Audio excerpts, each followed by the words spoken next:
Happy? Cool. Right. Let's get going. So Let's go. thank you very much for coming in to chat with us. Oh, thanks for having me. I'll let you do a little intro to yourself and the business, and then we'll go from there.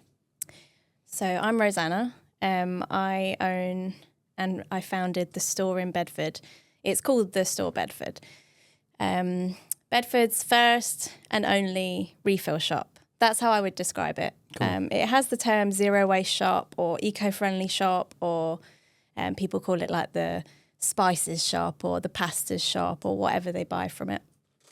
But it's called the store, which was mainly to try and keep it generic. I wanted to try and redefine like the shop. You just go into the shops, which everyone thinks is like Morrison's and Tesco's.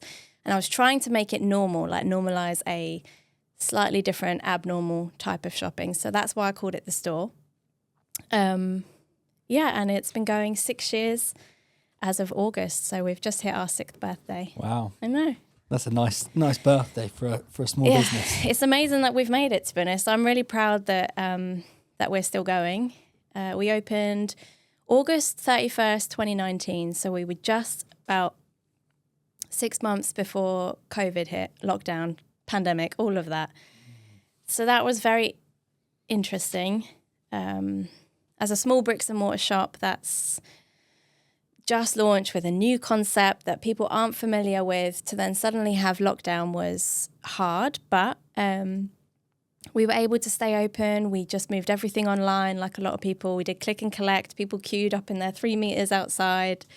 And then that was, there were parts of it that were really hard. There were times when one of my best friends, she actually used to come because she was so bored. She would come into the stockroom and we would play board games. That's how quiet it could be. Wow. That we could play board games.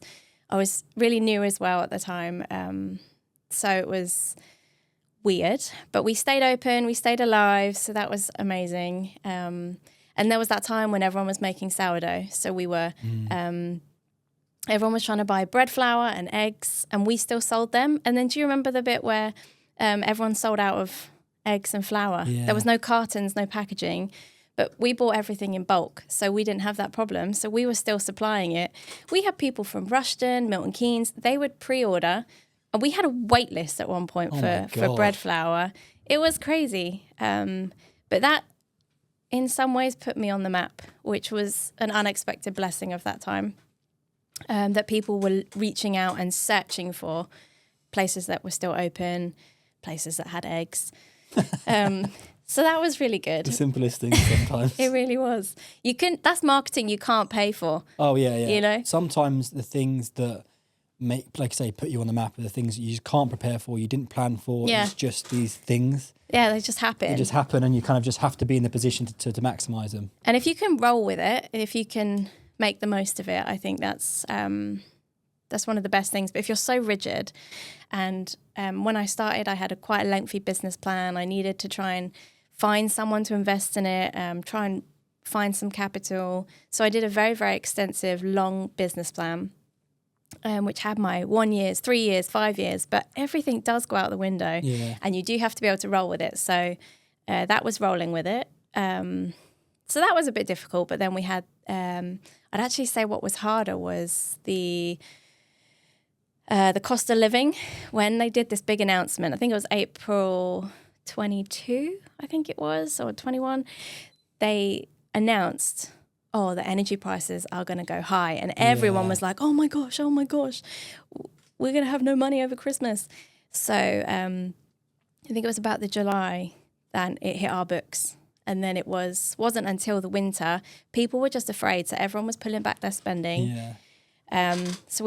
I feel like I just got through that Christmas, just got through it, survived it, that winter.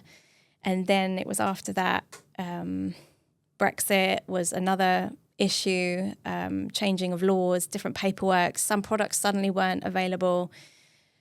So I just remember that whole first 3 years being constantly firefighting.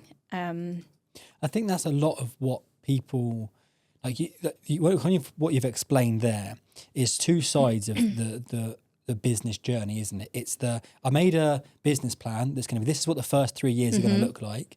And then this is what the first 3 years actually look like. Yeah. And that's where I think that it's a really interesting one where I want to encourage people to start businesses, and business plans are great. Why? I think they're a really good way of understanding what you want and what you want to achieve and what your goal is and what your mission is and what success looks like. But also, it's like understanding that the bulk of that isn't real and isn't going to happen. Yeah. Business plans are, some people think they're pointless. To be honest, I thought they were a bit pointless before. It was a necessity for me in order to gather funding.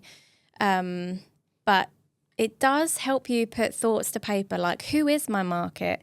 Is there an actual gap in the market here? Who is going to come? Where are they going to come from? How are they going to get there? Where are they going to park? Yeah, it's that moment to step back from the great idea. Yeah, and really think it through. And put the meat on the bones of what that idea is.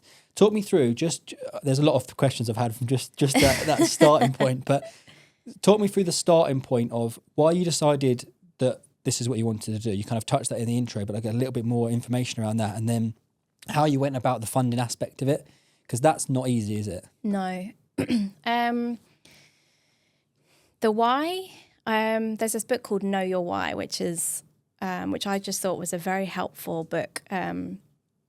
It's about understanding the why of why you do anything, because anything you do should come out of why you're doing it. I actually lived in Oklahoma at the time. I was living over in America, which is what my dream was to do, and I moved everything out there. The plan was to stay. I had a job. I was really enjoying my life there. And that was a curveball I wasn't expecting you to say then, by the way. I'd come from Bedford, moved out to America, and then was enjoying life out there, was doing communications, really enjoyed it. But previously in Bedford, I'd had a events company with another guy, and we were running that business together. And I knew I wanted to own a business. I knew that was in me. I'd always had an interest in economics and local economy, sustainable economy. I've always been passionate about local business, and I just knew that's something I would want to do. So when I moved out there, I was just thinking, what would my business look like? What would a business look like? And I started with, what am I passionate about and what am I good at? So where are my strengths? So what's going to give me life, and what can I also do? Put those together, and then I think I was just on a road trip one day, had like a lot of time to think, and that was the main thing, just open road and thinking. And when you allow your brain to do that, you get creative. When you can you're thinking, you're not trying to come up with an idea, you're just yourself the space, giving it space and seeing what inspires you. I'm always inspired by nature and natural things. I've always sort of lived my life that way. And then it just came to me, this idea of like a natural shop. I think it was the first idea. And then over about 8 months, I just let that idea permeate, sit, grow. I'd go into different shops, and then I would look at things and let it form an idea. And then one day I was in just a supermarket in America, and they had these dispensers on the wall and these little roll of like plastic bags that you get at the market, and you could fill up a coffee, the beans that you wanted. And I just thought, wouldn't it be, this is a great idea, but I don't like the little roll of single-use plastic bags. So then I asked the lady, can I bring my own bag? And she was like, oh, I don't really know how we would weigh that sort of thing. It's just much easier if you just use the plastic bags. And so that's when I thought, a whole shop that could be refillable. And so then I just went home and Googled it, and there was one in France, a few places that used to do it back in the day, Whole Foods, bulk foods back in the 80s. And there was all these shops, concepts, ideas. It wasn't like everywhere at the time. There was one in Scotland, one in Totnes in Devon. And so then I just thought, that's what I want to do, and that's what I think I can do. Then comes everything else. Where, when, how, what does it even look like? So why did you do it there? Why did you come back and do it here? Love for my hometown. I also knew where I was living, you're just putting glass into the main bin. It wasn't like, let's separate it out. Recycling and eco-friendly was a bit more on the sides as opposed to mainstream. I thought it could take a bit longer. It's also not as straightforward with visas. I was on a different working visa. To be able to start your own business, you need a whole nother type of visa. So it was a very, very difficult decision. But I had to look at where could this work. If I do really want to do this business, where will it work best? And I felt with the people I knew, the place I know Bedford, and I feel like Bedford deserves something like this. I feel like I want to bring it there. So then I did the whole thing. I packed up everything and I came back home. That's a big risk. It was a massive risk, and it was a real risk. I had to really believe in it. So I came back home. That's the core to so much of a business, isn't it? It's just believing in it, and sometimes it's just stubborn, relentless belief. Yeah. And I thought, what am I going to do? Like, I want to do something I want to do in life. I don't want to do a job I don't really care about. I've always been passion-led anyway, so I thought, this is what I want to do. I think I can do it. I'm going to give it a go. And when you feel like that, you do anything to make that thing happen. Yeah. So it just felt like, right, we're moving back to Bedford and going to do it. That's that, and it all began from there. It all began from there. Yeah. Wow, that was a curveball I wasn't expecting you to say. So you came back, you kind of worked out what it was. How much of what your idea turned into the reality when you opened? Was it you pictured it that and you made it that, or was it as you say, as you sat on it, as you worked through it, as you did the business plan, it morphed a little bit? It's hard to imagine what it's going to look like when you don't have a venue in mind. Like, I didn't know, because I put the whole business plan together, everything from suppliers whilst I was living in the States, looking up venues and places that it could be, but it has to stay as a concept. So it's really hard to imagine, but you have this idea of what it could be like. Originally, I was going to open in Aspects in the car park. I wanted it in a shipping container. That's and cool. I wanted like a waste-free cafe, like no waste, no single-use cups, no food going to waste, no nothing going to waste cafe. And I wanted the shop alongside it, and then there would be like a pizza space and something else. That was the original business plan.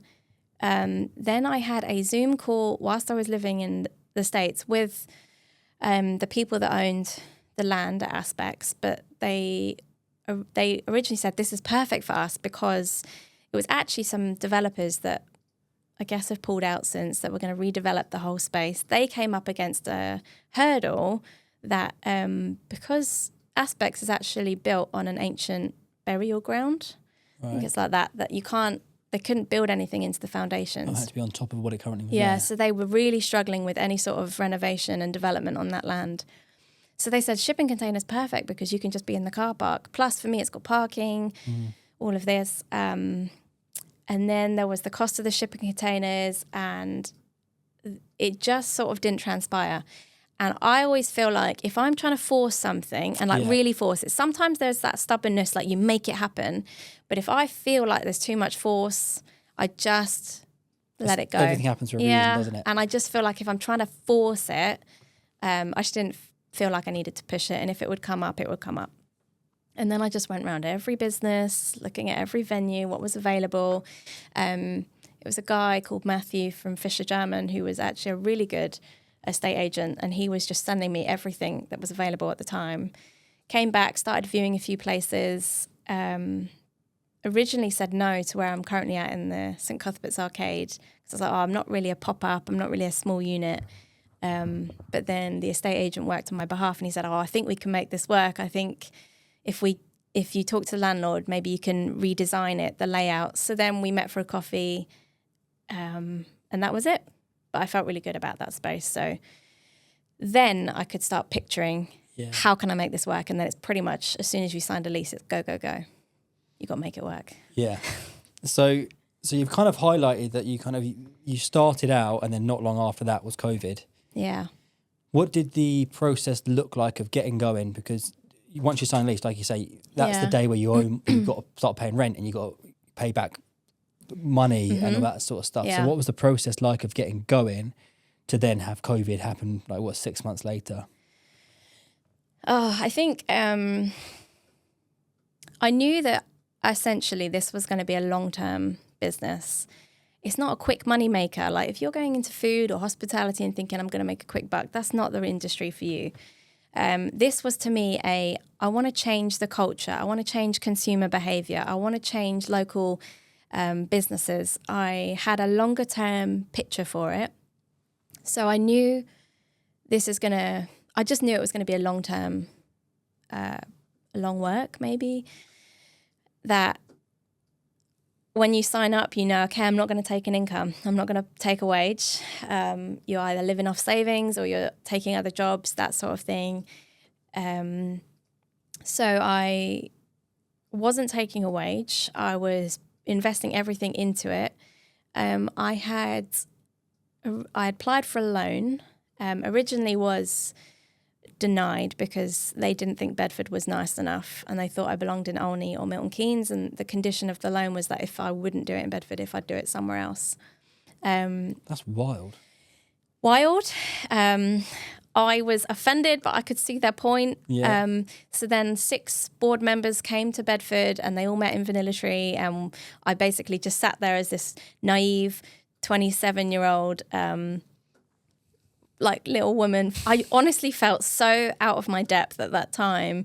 And they were all business people, so they were retired, so they were older than me. And I had to convince them that Bedford wasn't a dump, let's say. Chose your words carefully there.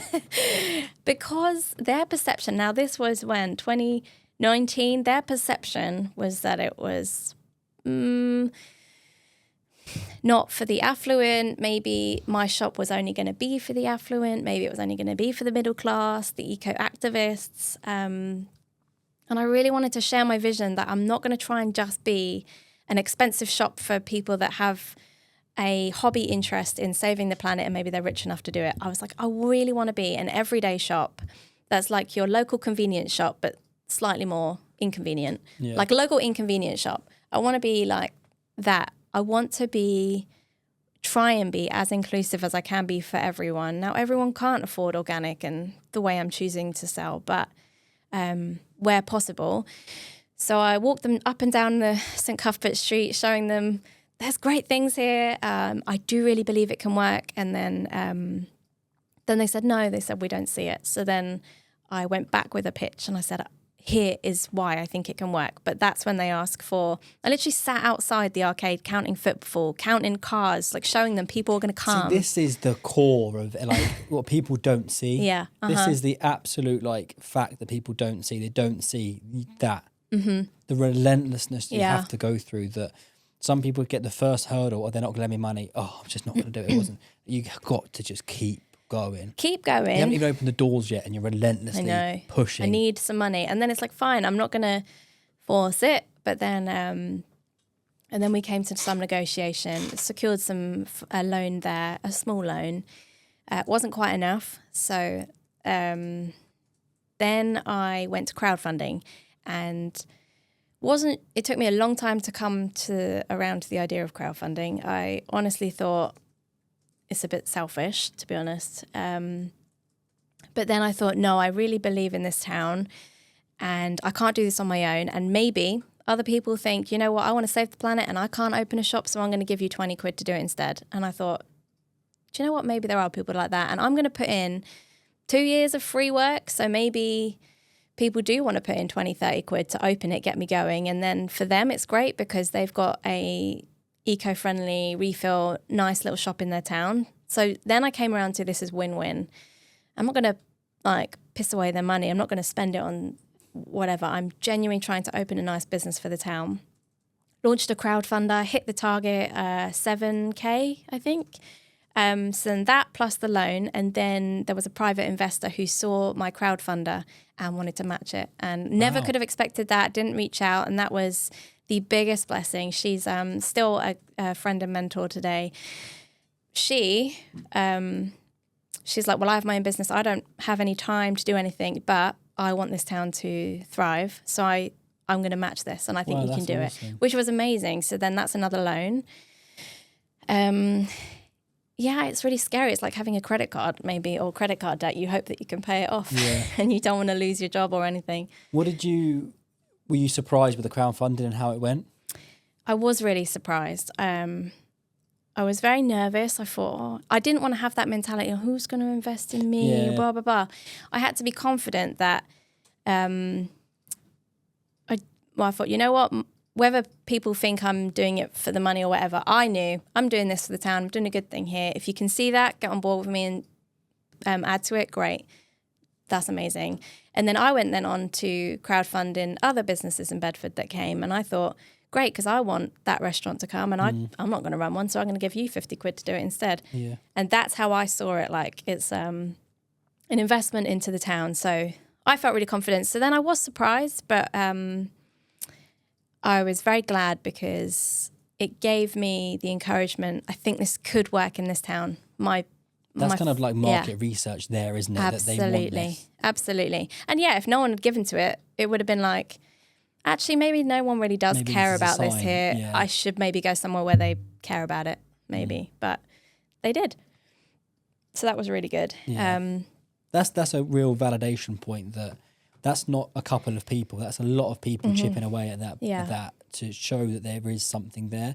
And I do think that it's something that everyone wants to do, the eco-friendly side of things.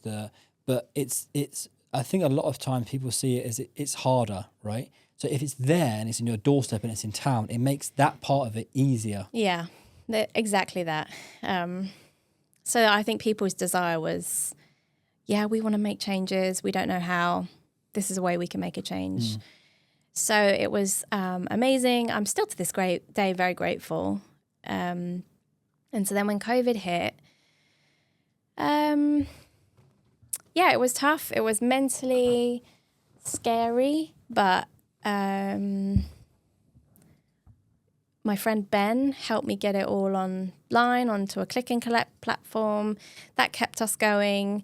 And it was actually in that time, in the COVID time, that I installed the living wall on the side of the building because everyone was doing their little daily walks and you could sit outside. It was like no traffic. It was actually dreamy, but you would just see the people doing their daily walks around in the little loop.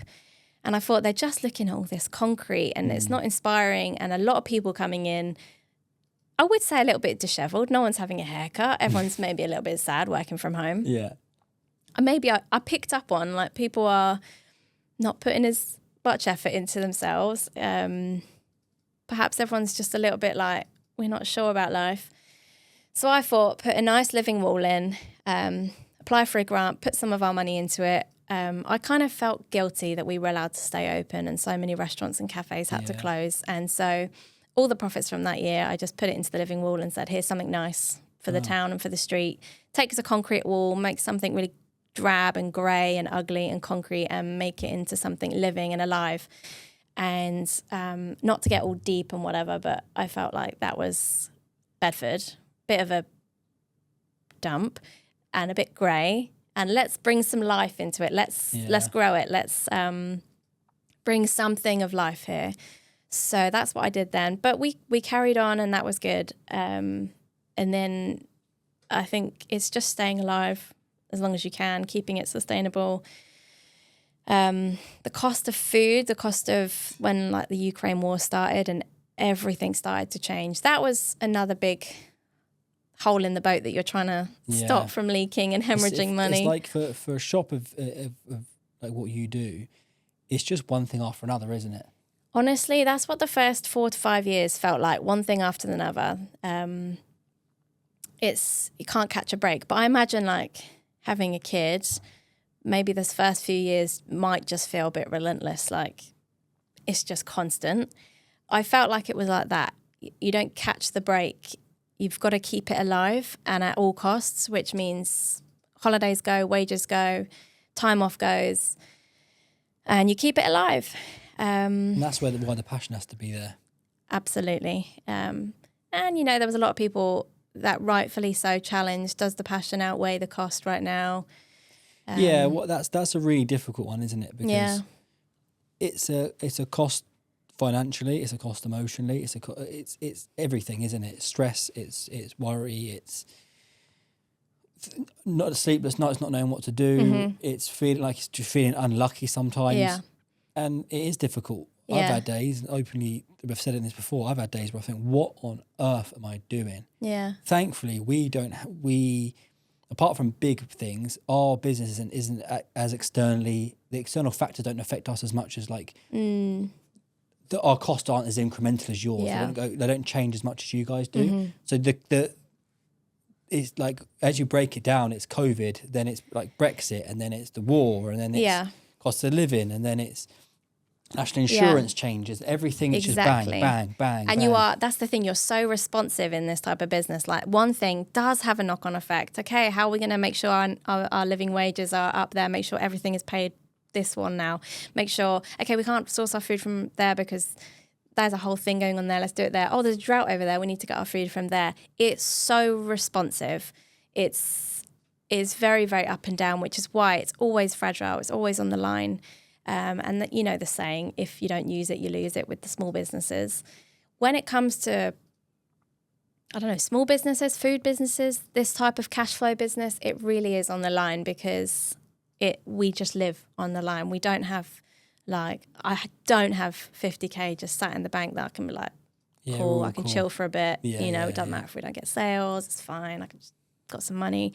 I don't have that. We live kind of on the line. I just do my best to try and get it from this to a bit more lenient, where you just got to build a bit of profit and then you spend, build a bit of profit and then you spend. So it is tiring, but it's a labour of love. But I feel right now we're in a really good place. This is the first time in 6 years that I have felt stable, and I'm so grateful. So grateful. I think that it's so nice to talk to people, and that it can be so vulnerable and honest about what it's like to run a business, because it is tough, and each business has their own difficulties and struggles and things they have to go through. And some businesses are really, like I say, really affected of other stuff. But the passion, you have to keep going with it. And for me, it's sometimes I've been through phases where it's just been pure like stubbornness and not wanting to lose or quit or fail. Yeah. Which is why it's still where we are. And I think that there's such a, like, you can look at your business, and when we came in to see you, you've got like the space has got bigger, and you've got more in than you like more. And that's just, as an objective view, it started out and it's got bigger and it's growing. Everything's great. It must be fine. Yeah. Because that's such an easy way to take that objective it's an view easy of it. perception of success as well. What does success look like? And also what you see on Instagram, or what you see on their private life, or what car that business owner might drive, or whatever. Perception of success. And like with local coffee shop Bridges closing, everyone's like, but they were so successful. And there's two things that really hit me about that. One is they were it looked like it was busy all the time, and they all this stuff going on, and afternoon teas and DJs there and all that stuff. And secondly, the comment section was nuts about how sad everybody was and how they need to support local. And I can't tell you a fact of what the percentage was, but you would guess that if everyone in that comment section supported local, they'd still be open.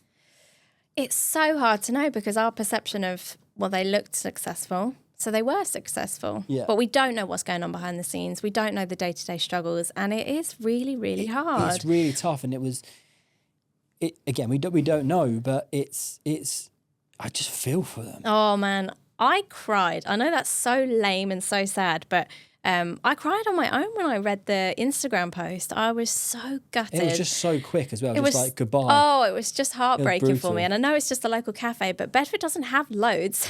But it was just that local, gem. It was yeah. such a sweet spot, and I loved it. It was a good location. They seemed like really good people. It was Just not a chain. full of life, and it wasn't a chain, and it was just genuine, and it was, I loved it so much. But it just shows the reality of what it's like. The reality. And the thing is, lots of, so other people call them zero waste shops like mine. I call mine like a refill shop or an eco shop. A lot of them have come and gone since I've opened.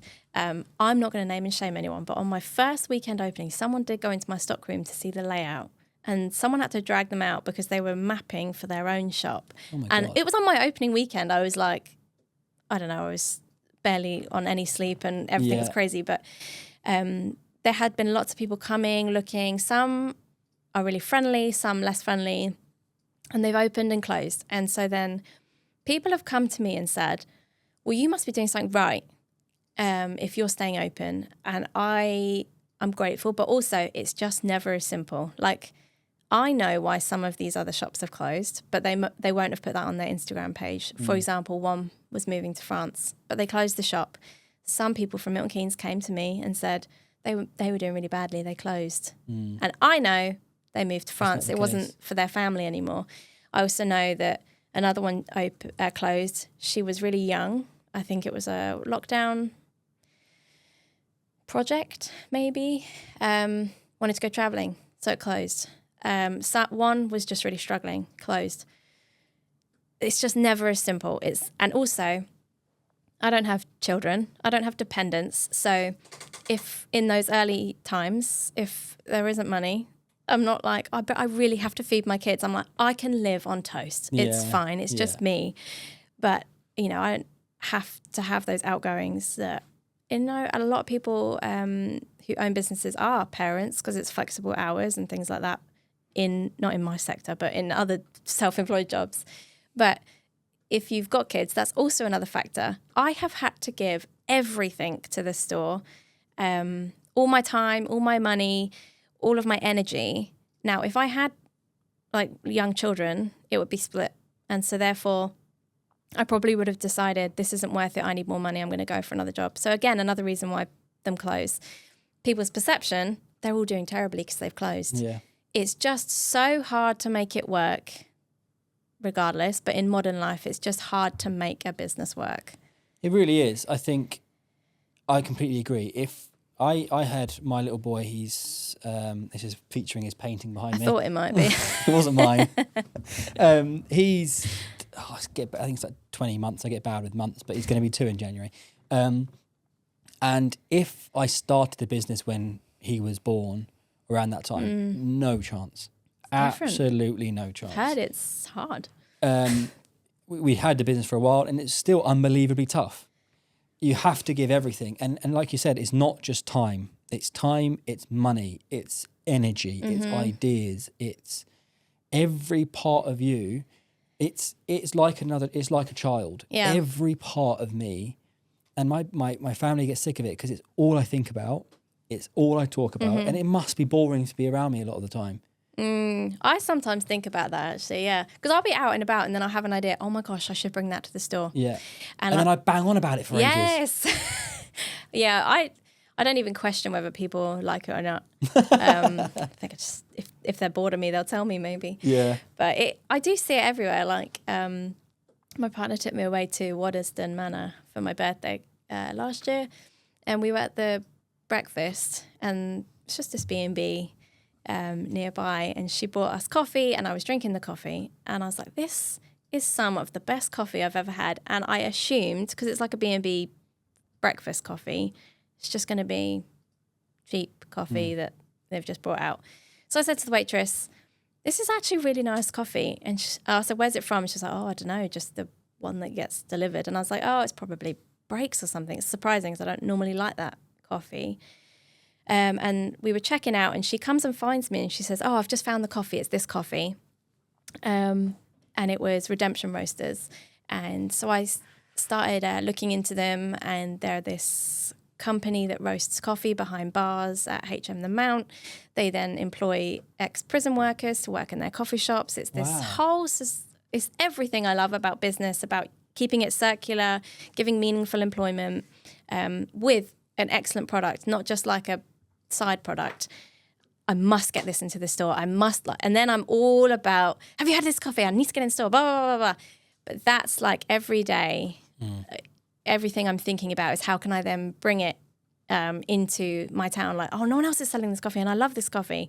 Let's get this in. But it can be any moment and I'm thinking, what can I do? How can I make this? And that's those moments you can't, when people say to me, like when work's tough, or why don't you just go and get a normal job? Yeah. It's because there's those moments you can't get in any other job. Yeah. I love that creativity as well. I love being creative and having those moments and thoughts. And being able to just go and do it. No asking no questions Yeah. by anybody, not being accountable to Yeah. anybody for it. That's the idea. That's what I think would be great. I'm going to go and do it. Yeah, and I love that part of the store. And for me, it's my lifestyle. Like, I have always lived and breathed local small businesses, independent businesses, natural products, natural living. I've always loved that style. So I naturally live and breathe it. But then to be able to bring it to other people, I love that as well. So picking the products and finding it. No one's paying me to do it. In fact, I barely get paid to do it. I'm not on like an all expensive trip where everything's paid for and I can go off to a trade show and they've paid for my train and they've paid for this and that. It's because I really enjoy it and it's because I believe in it that the trade-off is sometimes money versus that feeling. Yeah. But then you can, money, we spoke on a previous podcast about what's everyone's expectations of success. What is success to you? And it's not always the same. And I think society measures it exactly the same. Yeah. Always money Yeah. or your position in a job. And it's not always the case. It could be that you've brought something to this town that that wasn't there. And it's not a competition that I did it for anybody else. It was just, it wasn't there. It needed to be, and now it's there. Yeah. And I think as well that managing that, the highs and lows of work and managing your own business or whatever it may be, it is a difficult one. Are the highs worth the lows? That's a really difficult question. Yeah. But when you're at the low, you're not thinking about, you're just getting out of it. Do you know what I mean? It's not like, oh, this isn't worth it, I'm going to throw in the towel. And not many businesses do just throw in the towel. It's not their choice either. Well, yeah, you've put so much into it. You're not just going to throw it away lightly. No. I did raise the flag last Christmas before, and I sat with this lady who invested in the business, and I was just like asking for some advice on that very thing. When do you call it quits? At what point? Going to mentors is so important to have people that you think are where you'd like to be and have wisdom to give. And so I was just like, should I call it quits? Now, we had stuff going on. Like, when you've got stuff in your personal life as well as your small business life and you're running it maybe without business partners and team, gets heavy. Yeah. And I was fighting some big stuff where I live, and that was becoming a part-time job of fighting for a nice place to live, and there was some big, heavy issues there, and we were in court, and so that was taking up a lot of my time, but then making my need for income much, much more priority. I need to increase my income. And it was getting really tough. So I waved the flag, like, when do you call it quits? And so she was really honest with me and gave me some helpful things to think about. Just a framework of, you just can ask yourself some questions. Is this still worth it? So I gave myself a goal. Okay, so if by January 2025 it's not here, we'll say goodbye. And it doesn't mean that it wasn't successful. I've already decided it was successful in year 3. I'd hit my measure of success. It's just that it's no longer feasible. But we hit the goal. I had like a renewed vision and sense of life, and we carried it on, and we're still going, and which is What did you great. do to hit the goal? What did you change? Everything and nothing. You just got to double down. You've just got to really focus. You've got to look through all the numbers. You've just got to look, where are you losing money? Where's your strong? Where are you weak? You just got to get out there, bring people in. You've got to do everything you can, from dropping deadlines, new products, without losing your soul or your purpose or your original goal. It's so easy, like, let's just get what sells. Dubai chocolate. I've not actually had it yet, but I don't know what I haven't had it either. Blowing how everyone was buying that. So easy for me to just sell Dubai chocolate. I never did, because I couldn't find it in like a sustainable, ethical cocoa, plastic-free version. But that's like a really, really small way of like, we need money, let's just do it. And I didn't want to divert from the original. I didn't want to lose myself, lose the vision, lose the purpose of the shop. But I also knew that I had to diversify. So what does diversification look like? Let's introduce this, let's drop this, let's change this. Okay, we need to start advertising here. We need to start every day, go reach out, go do this, do that. And I think it took 7.5, 8 months before I started to see the yield come back. And once that's what people don't see as well, is it? Yeah. It's not like you said at the start. Sorry to interrupt there, but it's not nothing's a quick fix. Yeah. There's no get rich quicks in the real reality of life. Yeah. You might get the odd person that we all over social media saying that they got rich quick doing X, Y, and Z. But in the reality of it is, it's grunt, it's time, it's effort, it's energy. Yeah. And there might have been a moment where it clicked and everyone was like, "God, look at these guys, they're everywhere." But that's months in the pipeline. Yeah. And I think that's what people see, something successful. I could do that. I could copy that.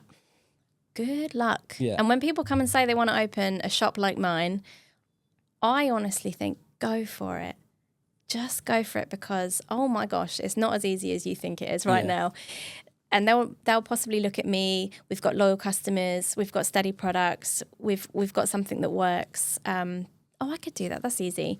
What you haven't seen is the 6 years of trial and error. But those errors, like, they hit hard. They're emotionally tough, financially tough. I'd love to have, when you see on Instagram people advertising, I made £1 million in 6 weeks and here's how you can. And all you have to do is pay me £50 and I'll tell you what my course is. I might do one, but that's like, I made less than £1 million in 6 years and I cried a lot. I feel like people would want to buy Here's that. how. Yeah.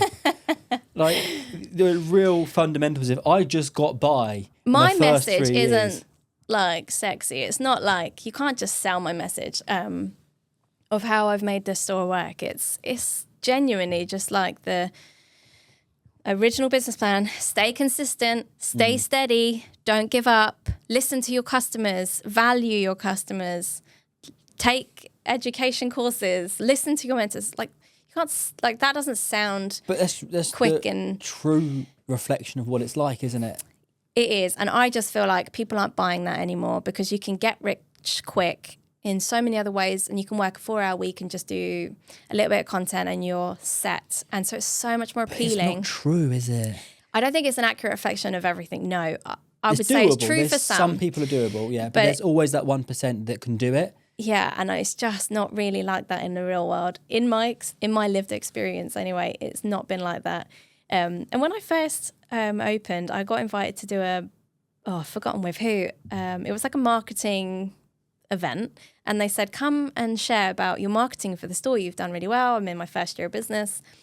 And so I got there up, I did a really nice speech. But I said, my main marketing tool is word of mouth. They're like, you can't measure that. You can't pay for that. It's not really, we can't sell that. So, and there was this slight disappointment of, we can't replicate that. Yeah. And I remember thinking, anybody else money doing that. Exactly. And I was like, because that's my preferred method. And again, this also came into my loan. The people that turned me down, they also said I need to be advertising on Google, paying for it, paying for Facebook, paying for all of this. They had their suggestions. Billboards actually was a suggestion as well. And I thought, okay, we're in different times here, but it's not reflecting my business. My business is organic. It's about sustainable growth, not quick overnight success, because I don't think that's personally it's not achievable and sustainable. And it's not long term. If you can get it quickly, you can lose it quickly. Whereas to me, I wanted it to be for the people, like for the community, like a community business, but in which case the only way it's going to be like that is if Sarah comes in, Sarah likes the product, Sarah goes and tells her friend Hannah thinks about it for a few months, 6 months later, she's told by another friend, she decides to come in 1 year later. Yeah. You can't sell that. That's like, that's like a year's, that's like, but you got to wait ages for that. And you don't know, you can't guarantee it. Whereas if you put ads out that reach 10,000 people, you can guarantee this, this, and this. That wasn't my style. And we've done a few paid Instagram ads when we've got like an announcement to make. But I've not wanted to add to the noise. I've never wanted to be another ad in people's faces. We're not a consumer. I'm anti-mass consumerism anyway, but it's all about organic growth. And it doesn't scream organic when you're paying for the attention. Yeah, exactly. And I'm also, like, we're not on TikTok. And a lot of people have told me, you need to be on TikTok. You need to be on TikTok. Yeah. Now, yes, a lot of people make their fame on TikTok. A lot of people get good advertising, and you can really, really showcase your products that you can't in another way. I'm still sometimes umming and ahhing. However, this is where I get personal about it.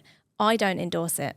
I personally disagree with the ethics around some of the data protection. Yeah. And I also don't love, if I wouldn't encourage my niece to get on TikTok, then why would I myself be using it for my own gain? Oh, but I'm not also like... But I completely agree with that. There's also the fact that this whole TikTok shop is not a environmentally friendly approach to doing anything. No.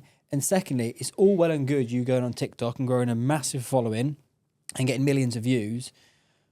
But what if they're in Timbuktu or where it doesn't make any difference to you and there's no value in you doing that when you're trying to do what you're doing in a specific location and grow in that location. And I want to have a good foundation. I don't want to be able to grow faster than I can handle.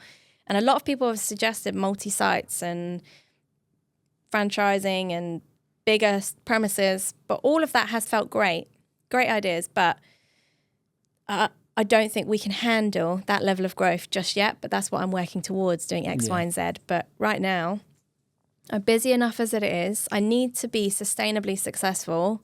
I don't want to just like shoot and then drop. Yeah, exactly. You don't want to be in a situation where you go on TikTok, you get TikTok famous or whatever, then you've got a queue of people outside your shop, and then you get half people get there, nothing's left because everyone's taken it all. Then they're on TikTok saying how bad and empty it is. Exactly. And do you know what's so nice? When we get people, I had it this week actually, when someone came in and they said, oh my God, I've never been in here. This is so fun. I didn't know we had one of these shops. But they just said something like, I've just discovered you. You must be new. And I was like, I've actually been here for 6 years. And they were shocked by that. They had only just discovered it. But I was like, it's fine. It takes ages to discover something. But that feeling is so underrated. The joy of finding a hidden gem. Yeah. And now we've got 15 hidden gems all around London that are no longer hidden gems because now you've got to wait 20 minutes just to get a little takeaway cinnamon roll that's like 50 fine. Quid. But it's... Why can't we just have things that people stumble across? Oh, because you can monetize on the other fame. And I have quite my strong morals and ethics myself, but that's not the approach I've wanted to take with the store. But it is slow and steady, the grind.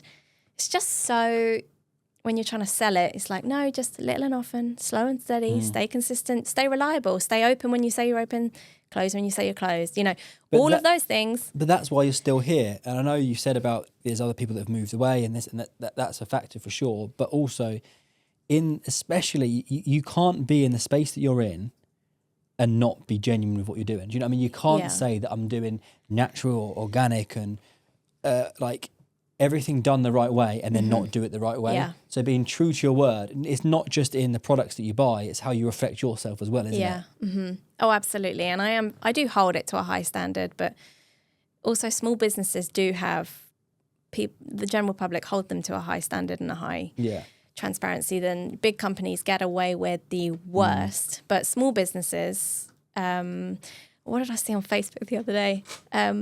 Someone cut up someone in front of them on traffic and it was a small business in Bedford. So they outed them on Facebook and it was saying, this business cut me up and it was so disrespectful. Don't support this business. And I thought, oh my gosh, that's like, if an Ocado van was doing that, you wouldn't say anything. Were like, oh, well, I'm never going to make a difference. I'm not going to ruin their life. So, but that could put someone out of business. It will put them, it makes a dent. And I don't know if all press is bad press or bad press. I don't know. But I mean, I know what it's like when you have, not in that situation, but when you have a situation where your client's not paid you on time or whatever it may be, it makes an impact, a drastic impact in your life when you're a small business. Mm-hmm.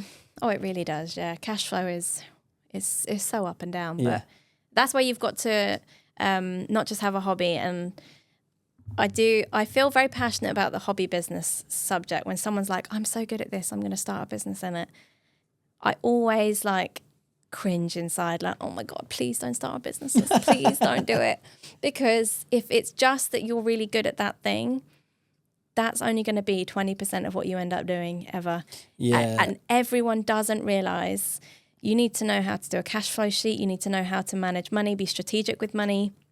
You need to understand about investments, and not like big investments, but okay, if I invest in this, when's the return, and how in a cash flow business anyway. I don't know what it's like in other tech businesses. It's very different. Completely. I mean, we actually did a video on our socials the other day about you start a business and you think, I've got this great idea, that's what I'm going to do. But then you've got to be sales, marketing, HR, finance, absolutely, operations, like cleaner, everything, as well as all of those things. That's what people say kills the business. It's all the admin. I'm like, well, for me, I love business. So that's the fun bit for me. It's the 20% passion that comes through that I do day to day. But the fun bit is like hiring, firing staff, payroll, HR, admin, invoices, spreadsheets, keeping something going on all these like different levels. But, you know, a lot of people say, just delegate, hire them. And you were saying you've got some really good packages for social media and stuff. 4 or 5 years ago, do you think I've got a single penny in my bank to hire that person to externally do it? And sure, it's going to open up my time, but where's the money going to come from for that? It is chicken and egg, but slow and steady. You build a little bit, you spend a little bit. You build a little bit, you spend a little bit more. It just takes a while, but it's a hard grind. I'm not going to lie. And we're in the same situation now where people come to the podcast and we've got the cameras and we've got all the equipment and stuff. They're like, oh, I've never even heard of you. You've got all this stuff. Yeah. And yeah, that's part of us because we haven't talked about ourselves very much. But right. I've been doing this for 5 years, and it's stuff that you accumulate over that time. And it's just, you buy one camera, then you buy another camera, then you buy a mic, and you buy another. And after 4 years of doing that, you've got quite a lot of stuff. Means you can do more, right? But it's the same example. We didn't just turn up a year ago, spend 30 grand on equipment and say, hey guys, we're here now. Now we're going to start doing stuff. Yeah. It's just chipping away. And you buy that. Okay, what can we do with that? What are we going to get out of that? What does that mean for us? How long is it going to take us? Spend that much money on a camera or whatever. How many clients do we have to get over what time frame to pay that back? Yeah. To then probably have to go and buy another one. Then how long does that take? And I think people feel like as your business gets bigger, that means that your profit margin gets bigger. And it doesn't, because you've got more things to pay for and more, whatever it might be rent, it might be wages, it might be whatever. So that slow and steady is such a underrated way of trying to grow, because people want big, quick. They want to be multimillionaires and they want to do this, that, and the other. But if you can stay alive for the first 5 years, you've done well. Yeah, staying alive. But that's what it felt like, staying alive, really. It's only in my 6th year. And I love it when people say it, but it also hits me a bit inside when customers do say, oh my God, it's amazing. You got so many customers here. Wow. Or that it's just their surprise because maybe they thought it was much quieter. Maybe the last time they came in was quiet, or maybe they thought it was small. And I'm like, I've worked so hard for every single one of those customers. Yeah. You know, or I often get the question like, are you doing okay? Like, are you still surviving? Are you okay? And I get it always comes from a nice place. But yeah, I know there's like 5 seconds that you're in store right now. There might not be another customer and they think, oh my gosh, there's no customers here. But no, we're okay. We're okay. But it has taken 6 years to get to okay. But same breath, something happens externally in the world that's out of our control. You have no idea whether you can survive something until it happens. Money in the bank isn't going to necessarily protect you from the government saying you can't open your business or I don't know whatever might be coming next. You don't know, but yeah. You learn as you go through these times, and it's one of those ones where it's difficult to celebrate the successes when you don't know what's around the corner. But you also have to celebrate stuff. I'm really bad at not celebrating stuff, whether it be business birthdays or new clients or whatever, because I'm always looking over my shoulder at what's coming next. I think that gets a lot of people. I think that gets a lot of businesses. And I think like my partner, he's just gone full-time in his martial arts studio, and he's been working part-time on it for 2 years. But all he sees is how much further he's got to go. He sees the end vision, the dream. And I was like, I've been there. I've seen the shop that I wanted 6 years ago. So it's so hard to celebrate. Yeah, but I know there's so much more left to go, as opposed to being like 2 years ago, this was just an idea in your head. Now you're doing it. And now you're doing it full time. This is your thing. That's amazing. But when you're in it, and you're so feeling the weight tough. of, I need to pay my bills now. I'm now fully responsible. And I see how much further it could be. And I also see what it's not. Like, I see all the cracked paint. I see, 100%. you see all of the things, don't you? 100%. And that it's so hard to celebrate because it can be like, it can be also taken away from you so quickly. I've only just kind of started to feel proud of what we're doing and what we're trying to achieve. That's amazing. And it's been like 4.5 years. Well, what made you suddenly feel like you could be proud? I don't know. We've started. I feel like it's been a long road of knowing what I want to do, but not doing it. I think my mind, the business shift into what our focus is on now has been a lot more rewarding. Right. So the companies we're working with, what we're trying to achieve has been a lot more rewarding than what it was before. I think that we've got a really good team, and that we're doing more stuff and we're achieving more stuff and getting more stuff out there and showing what we can do. In a bit of that sense of flow. Yeah. That flow state. And then we're also kind of doing more stuff. Like, we've had our founders event, and we kind of left that thinking, do you know what? Like, what we're doing, what we're talking about, the conversations we've had with people, how we're helping people to understand they're not alone. It was like a really good moment where it wasn't a financial gain. It wasn't a business game. Look how good we are. It was a moment where we thought, we've just pulled people together to make them not feel alone. And I was just proud of that. Yeah. And I'm proud that and it was not a lot of people, but the people that were there all left that room thinking, oh, it's so good to not feel like we're alone and have good conversations. And then off the back of that, we've had really good conversations and talking to people on the podcast and stuff that just makes us feel like, I'm just proud of what we're achieving and what we're doing, the people we're working with. And I wasn't not proud of what we were doing, but it kind of, I didn't know what the end goal was for me. It was just head down, survive, take on work that I didn't really want to do, take on stuff that didn't really suit. I like you were saying, you had your morals of where you want to stay with. And I, at the time, didn't realize I was doing it, but I was taking stuff that wasn't that I was good at, or I didn't want to take on, that didn't really fit with me, because I didn't have much of a choice. It was that or not get paid or not pay the bills. And I think that's I don't regret doing it because it's a lesson. It was something I've learned and it's something I've reflected on, but I wouldn't do it again. And now the people that we work with, the people that we really believe in what they do, they believe in what we do. We've got a common goal, a common belief, a common objective of what we want to achieve. Yeah. And we want to work with each other. That's when something works. Yeah. That's when something's working. Yeah, I think that's when I started to feel proud as well, when the thing that you're giving and the thing that you're bringing, people are enjoying. Yeah. And it can be from people that make cakes, that people enjoy them, they feel proud. From what you're bringing, someone's enjoying it. It's like comedians always say, if I can just make one person laugh. Because I think that's just what society should be.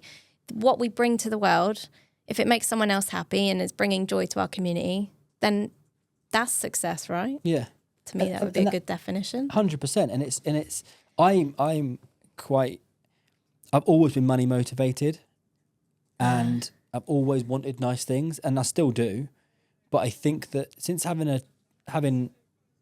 a baby and conversations that I've had with people recently has made me realise that it's not what's important in life. It's what you when I retire or whatever, my definition of who I am isn't going to be how much money I've earned or how big the business was or what car I was driving or whatever. It's what I've achieved in that and what I've given to people and what as a business we've able to provide people, whether that be helping them grow their business or helping them get their name out there and that's why we're not, for me, like the adjustment has been not just these big projects with big companies doing this big stuff. It's what can we do locally to help the whole of Bedford be better than, and we can help with that. And that's kind of, I don't know, I think it's just that mindset of it's so easy to get caught in the rat race, even if it's your own rat race. Do you know what I mean? No, absolutely. I had to tell myself to be more money motivated. I've not often been driven by money.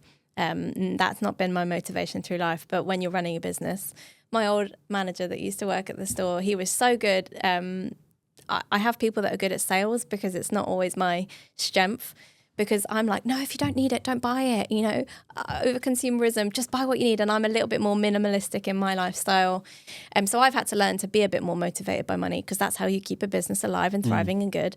I've had to learn from that. But maybe once you've had a taste, maybe it's hard to get out of that.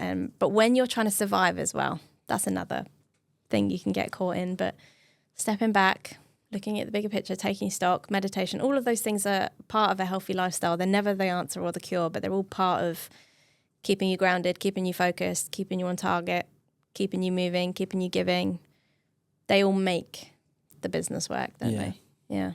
It's just difficult to be able to manage all of them and do them all at once. And, and balance everything. Yeah, it's hard. So we were talking a lot about the where you're placed in terms of where your store's placed. Yeah. And I think it's a really interesting space at the moment around Bedford and what Bedford is going to be in terms of the new Universal, where Bedford is. And I think I think there's a lot of people that are curious around the reality of what it's like to have a business in Bedford. So I'd be interested to get your take on the reality of what that is. Yeah, I think if you spend a lot of time on Facebook, you'll have one opinion. If you're in town, you'll have another opinion. If you never come to town, you'll have a different opinion. If you know people that are in a business, you'll have a different opinion. That's what I find, that there isn't a really common... There is a common truth and there isn't a common truth right now. For us, I was quite deliberate about St Cuthbert Street. I knew I was never going to be the right fit for the high street, so I didn't look at any venues that were on our high street. It wasn't my clientele. I didn't feel right there. I wanted to be in a space that was more collaborative with other businesses, but also near a butcher's, a fish shop, a coffee shop. I wanted to be in like the old community style where people could walk in and out of businesses. That was important to me, which is why St Cuthbert Street was the draw in the end. Slightly removed from town centre, where I think it's a lot harder, facing slightly different issues. I would say the whole of town centre right now, from a business point of view, people can disagree however much they want to disagree. My lived, genuine, true experience is there's not a single shop on St Cuthbert Street that hasn't been broken into or had a smashed window in the last 1 to 2 years. Theft, people coming in and grabbing and running. The St Peter's Green up at the top of St Cuthbert Street has typically had groups of people that loiter, hang around, day drinking. I often feel like we get a bit of the spill over from that. There's alleyways where I've had to shoo people, like physically, like shoo, get people away when I've seen syringes going into their arm. And it's like 4:00 in the afternoon in summer, people can see you. Now, I'm not saying I'm anti all of these drugs and antisocial behaviour and homelessness. What I'm anti is this isn't appropriate for our town centre. It's not appropriate for this street. We're businesses here. We're on this street for people to trade, sell, sit, enjoy, shop, eat, drink. If you'd like to do that activity, let's move it somewhere else. Let's do it somewhere else. I don't think it's appropriate for all age customers coming in and out of my shop to witness that. I wouldn't want my kids seeing that before they're old enough for me to be able to have a conversation about that. Not particularly safe. When someone is quite drunk, I see a lot of that in town centre at the moment. I know a lot of people saying on Facebook in the comments like, oh, everyone's bashing Bedford and saying it's not a safe, nice place to live, to be at the moment. In my experience, I walk to work every day. I live in town. I work in town. I go to the gym in town. I go to all the coffee shops in town. I'm back and forth 3, 4, 5 times a day. When someone's really drunk, passed out, it's not pleasant. They're not thinking coherently and they're not of sound mind. So they will walk in front of your car. Happened to me this morning on my way into work. When I was on my way here driving around, a guy just walks out because he's got a can. They don't follow the same rules. I had exactly the same thing coming down the high street where I was driving and just walked straight out in front of me and kind of gestured at me for feeling that I can drive down a road. Right. And so we're not playing by the same rules here. We're not on the same laws. They will also, again, my lived experience, I have people saying unpleasant things and growling at me and saying things I don't want to hear, making noises or whatever. I don't think it's appropriate. I don't think it's the kind of behaviour I like to see. I certainly wouldn't bring my family through just in case someone spoke to my niece or nephew that way. Do you think it's got worse? I would say, so I was obviously just there before COVID, but I was living in town before then as well. There was a significant, for me, I saw a significant increase after COVID. Whether that is lack of jobs, things suddenly have changed, everyone's really depressed and everyone's doing more drugs and drinking, I don't know. Or whether it's suddenly our local in-town houses and hotels are hosting a higher number of homeless people, whether it's more of a concentration thing. For me, I wouldn't say getting worse. No, I would say way more visible. This stuff was happening behind closed doors for a million years. It's not new behaviour, but for some reason right now we have a different tolerance for it. We're okay with it happening right in front of us. Like, if you want to do that and get completely off your face, I'd rather you did it somewhere that's not going to impact me. And if I hit you, that will impact me for the rest of my life in my car. Like if you're coming out in front of me, or if you're so off your face that you're getting aggressive and rude, that will impact people around you. So it's better that you just do that somewhere safe and private. It's not a public activity, but for some reason, I feel like we're all accepting that it's okay that these people are doing it in our town centres right now. Do you think there's an element of it that shops are shut in town, not many people go into town, so they kind of just think, well, that's just town now? Oh, I think a lot of people do think that's just town. Yeah, I do. Yeah, I would say shops closing. That obviously, when M&S went, there was Beals that went, Next that went. There was like a few in a really short space of time, and Debenhams. JD went around that. Was it JD still there? JD is still there. That's how much I go. There was quite a River Island shop. Oh, that's what I'm thinking of. There was quite a lot, and then there was a Top Shop. So we went from this like high street with quite a lot of shops.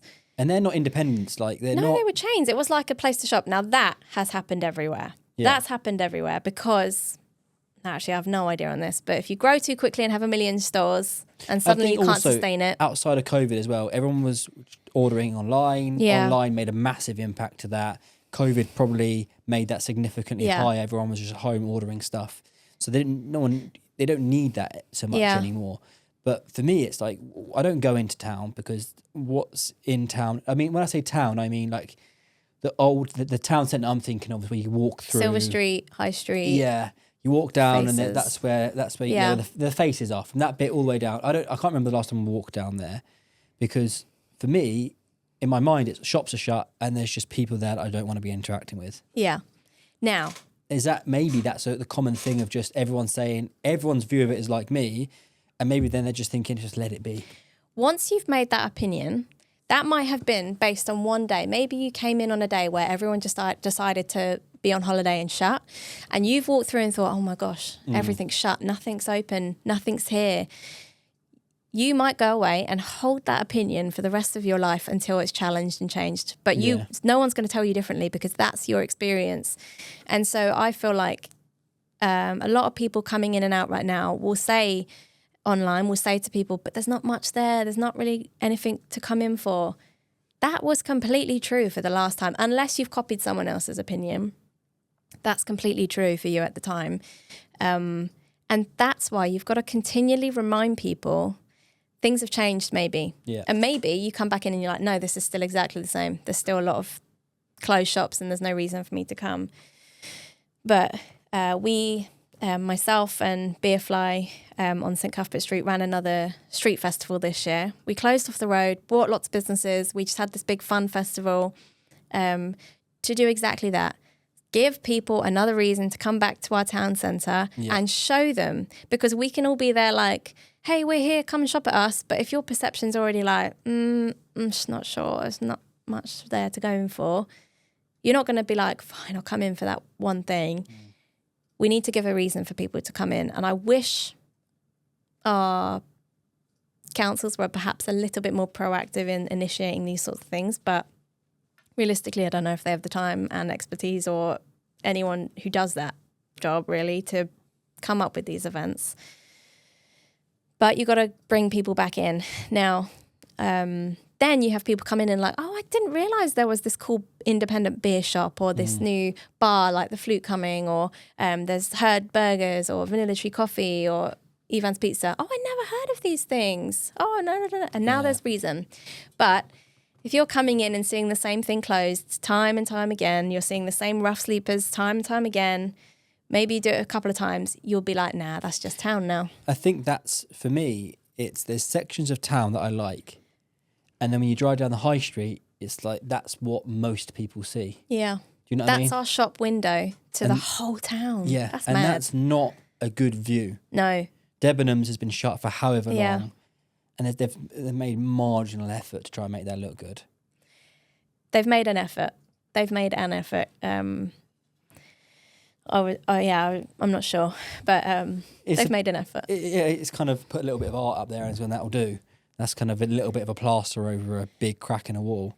Big crack in a wall. I would say that driving down the high street, I always think of it as our shop window. Like whenever you're driving, say, I went to Winchester recently. Lovely, lovely high street. Thriving, in fact. Gorgeous, beautiful. When you're driving through and you see maybe some bunting, you see tables outside of a coffee shop and people sat at them. Yeah. And you see like lights on in windows and you see like freshly painted looking doors. Yeah. That's all it takes. You think there's something here, there's life here. Oh, it's maybe there's something worth checking out. Pull into the local place where you park or like the side street. Let's just go and see what that cafe was like. If you're driving down and all you see is bars, graffiti, barriers down or shutters or people sleeping on the side of the road, we can't deny that's just going to change some people's perception. That's the shop window. No one wants an ugly shop window, and that's our shop window. And if we don't treat it like a shop window, people will just keep driving. They'll drive through. So I think there's so much hope for Bedford. The thing is as well, there's so many beautiful parts of Bedford. Yeah. And a lot of people making an effort right now. There's a lot of individuals making an effort. Collaboratively, I think it's going to pay off if everybody makes an effort. But it shouldn't have to come down to individual people doing it. There should be a respect and a responsibility from the borough councils and things of people around that space to not just wait for massive investment from somewhere else to drag this place up to where it needs to be. Oh, I 100% agree.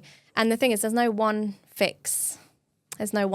I think it takes everyone working together. But on the current trajectory, the first stage is acknowledging the problem. And I think for some reason there does seem to be a lot of people that think Bedford's fine, everything's fine. I'm like, well, where do you live? Okay, you're in Wixham's. Do you come into town centre? No. Okay, so yeah, Bedford's fine to you. Yeah. You probably shop in Milton Keynes, that's fine. But why are you weighing in on this? You don't come here. You don't live here. Why do you say, yeah, Bedford's fine? That's not reality. You really need to be asking the people that live there, work there, go there. Like I see it day in, day out, any time of day. So I can give you an opinion round the clock of what it's like at any given point. But if you're coming in from like a nearby village, what's your first impression? That's what I want to hear. What's your first impression? But not what you think should fix it, because you probably can't. I don't think you can weigh in on this. I don't think you've got enough. Lived it enough. Yeah, I get that. I think it's a very big it's a big question that there's multiple answers that have to kind of all work at once. Yeah, and there's multiple issues that I don't even know, like the people that are starting a business right now, not 6 years ago, right now. How much more funding do you need for that initial deposit to cover the rent and the rates? How much more is it going to take to cover your bills? Yeah, I mean, let's kind of work that analogy out, right? If you were to start now, what you were doing, how feasible would it be? It's a good. I haven't asked that question. That's a good question. I think it would be harder. I do also think whether I would choose to invest in Bedford or not would be much bigger. Before it was like 100%. This is my hometown. I love it. I love this street. Blah blah blah. Now, I don't want to get another broken window. I don't have to deal with that. I don't want someone pissing up against the door. Would I go there or would I go hitching? That might be the question that last year it was whether I relocate, because I'm finding this is really hard to hear. Whereas now it might be like a bit more of a toss-up of whether it's even worth trying to find somewhere. Because if you don't think that town's council, or if they've not got a community that are really trying to work at it, you'll just think, I'll just be fighting a losing battle, so I'll just go somewhere else.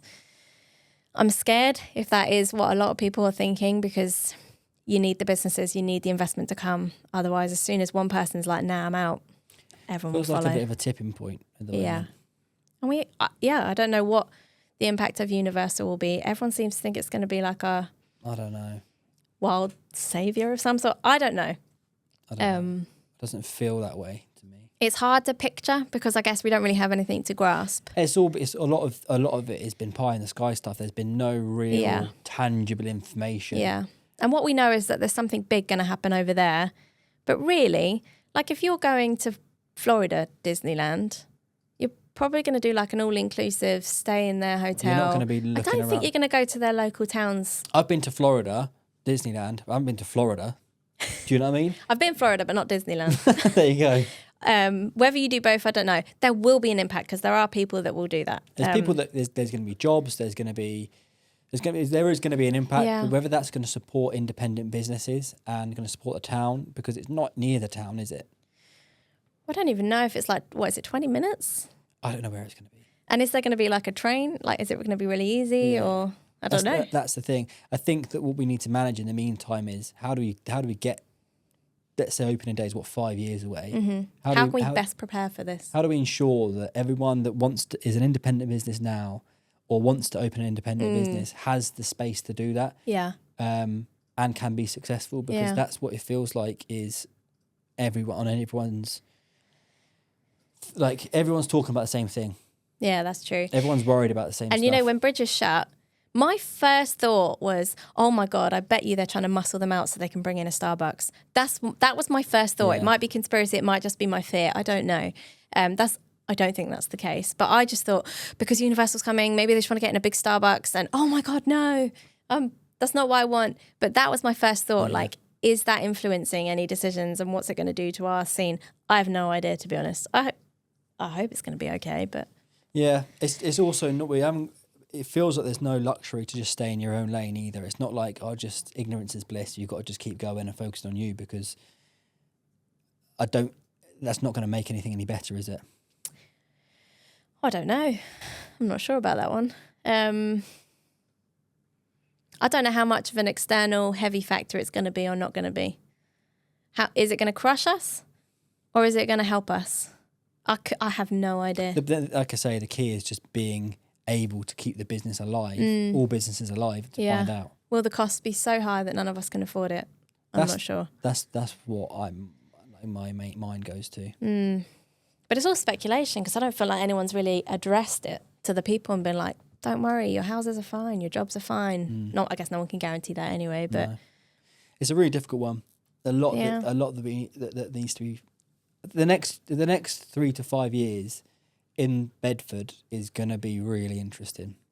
Yeah, I think this year has been very interesting already.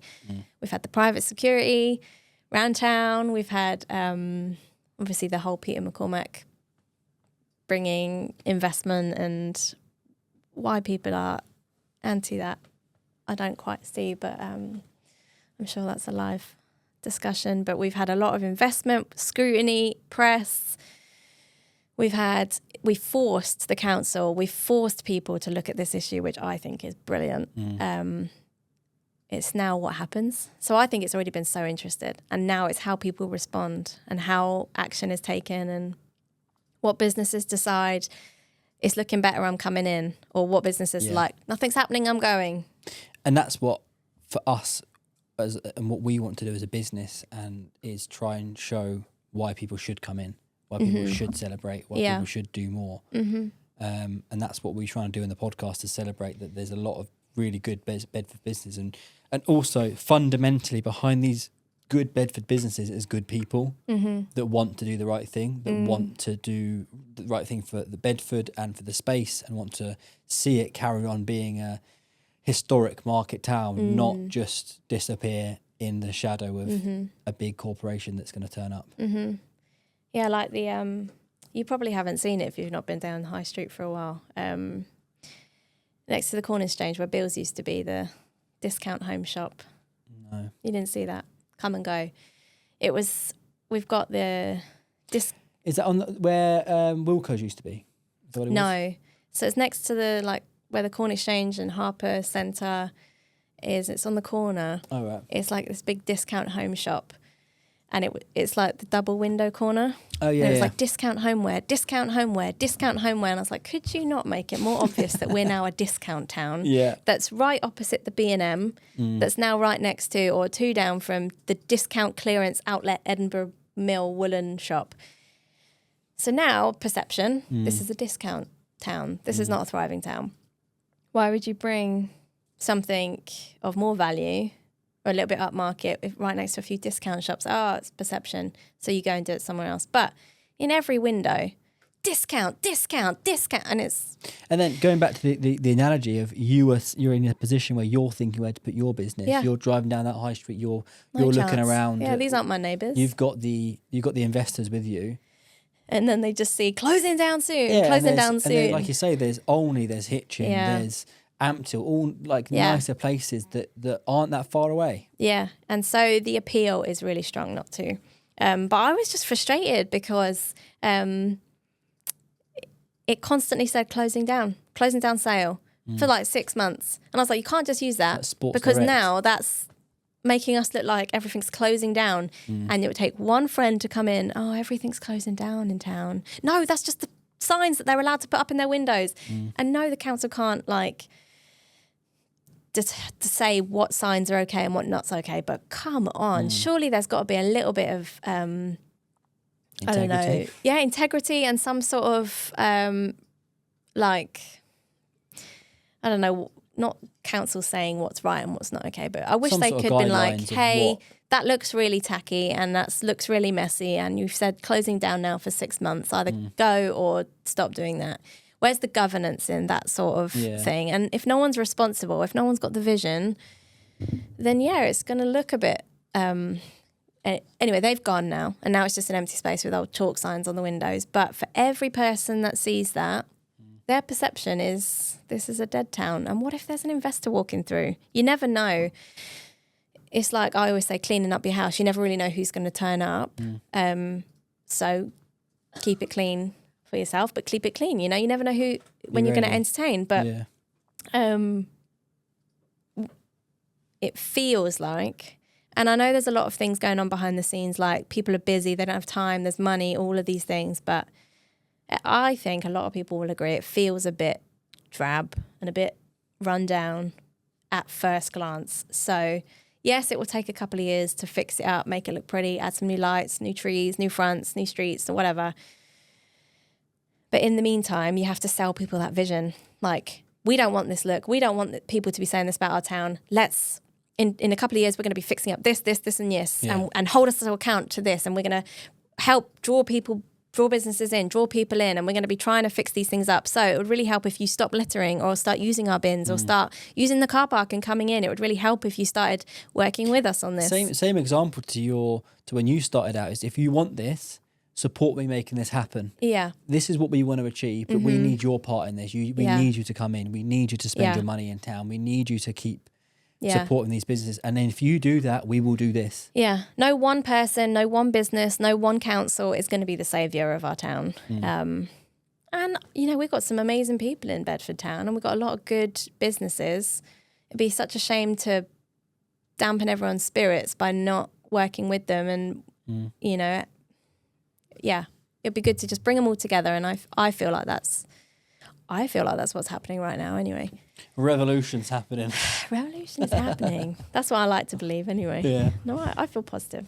Good. I mean, I think there's a lot in there, isn't there? There's a lot that we've touched on, a lot we've spoken about, from the fundamental stuff of running a business and then the wider space around where you're doing it in Bedford. And I think it's really difficult because I want to keep as positive as possible about the fact that running and having a business is tough, but it's so rewarding. It's fun. You can create something. You can make a change in doing something. You can be like, not be something, but you can create something. And I think that's amazing. And I think that there is a tipping point in Bedford, but if there's a lot of good people, which I have spoken to a lot of good people that want good things to happen, then let's do something about it. Yeah.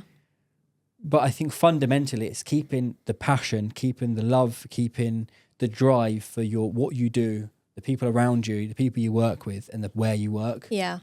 I think that's the kind of real takeaway from the conversation. Yeah, I think so. And I've got some really good customers. I really love the community that we've built there, and I've got some good friends, and you can keep that spirit alive. But if you feel like day in, day out, you're not heard, you're not listened to, the problems aren't getting better, then that's when we have a problem. And I think that's why we've got this sort of tipping point that we have right now, that a lot of people are like, there's a lot of issues that are out of our control, help us. But at the same time, we've got a lot of people with good ideas and a lot of good businesses. And I think what you're doing on the podcast is amazing to raise profile to the good things in the town and to bring spotlight to the stuff that is happening, because I think it is important that we focus on what's not working right now in our town. And I'm not saying I'm being negative all the time, but I just think some good highlight of these are the issues, let's work on it, and countering it, making sure that you've always got, here's the good stuff that's going on as well, and here's the other things you can get involved in. Did you know we've got this? Did you know we've got that? We've got this new gym over here, and we've got this shop over here, and have you tried that new restaurant? Those things keep community spirit alive, and they keep people hopeful, don't they? Yeah, and I think that if I'm honest, I didn't know half the businesses that were in Bedford until recently. So that as soon as you just scratch the surface and start seeing more, and there's more people that we want to get on the podcast, that want to come on the podcast and want to share and tell that positive story about there's a lot of bad stuff, but there is a lot of good as well. Yeah. And I think you're absolutely right. It's got to be seen in both sides of it. You've got to understand what's tough. You've got to understand what's going on. But there is so much positive and good in there as well. And trying to see both sides of it is really important.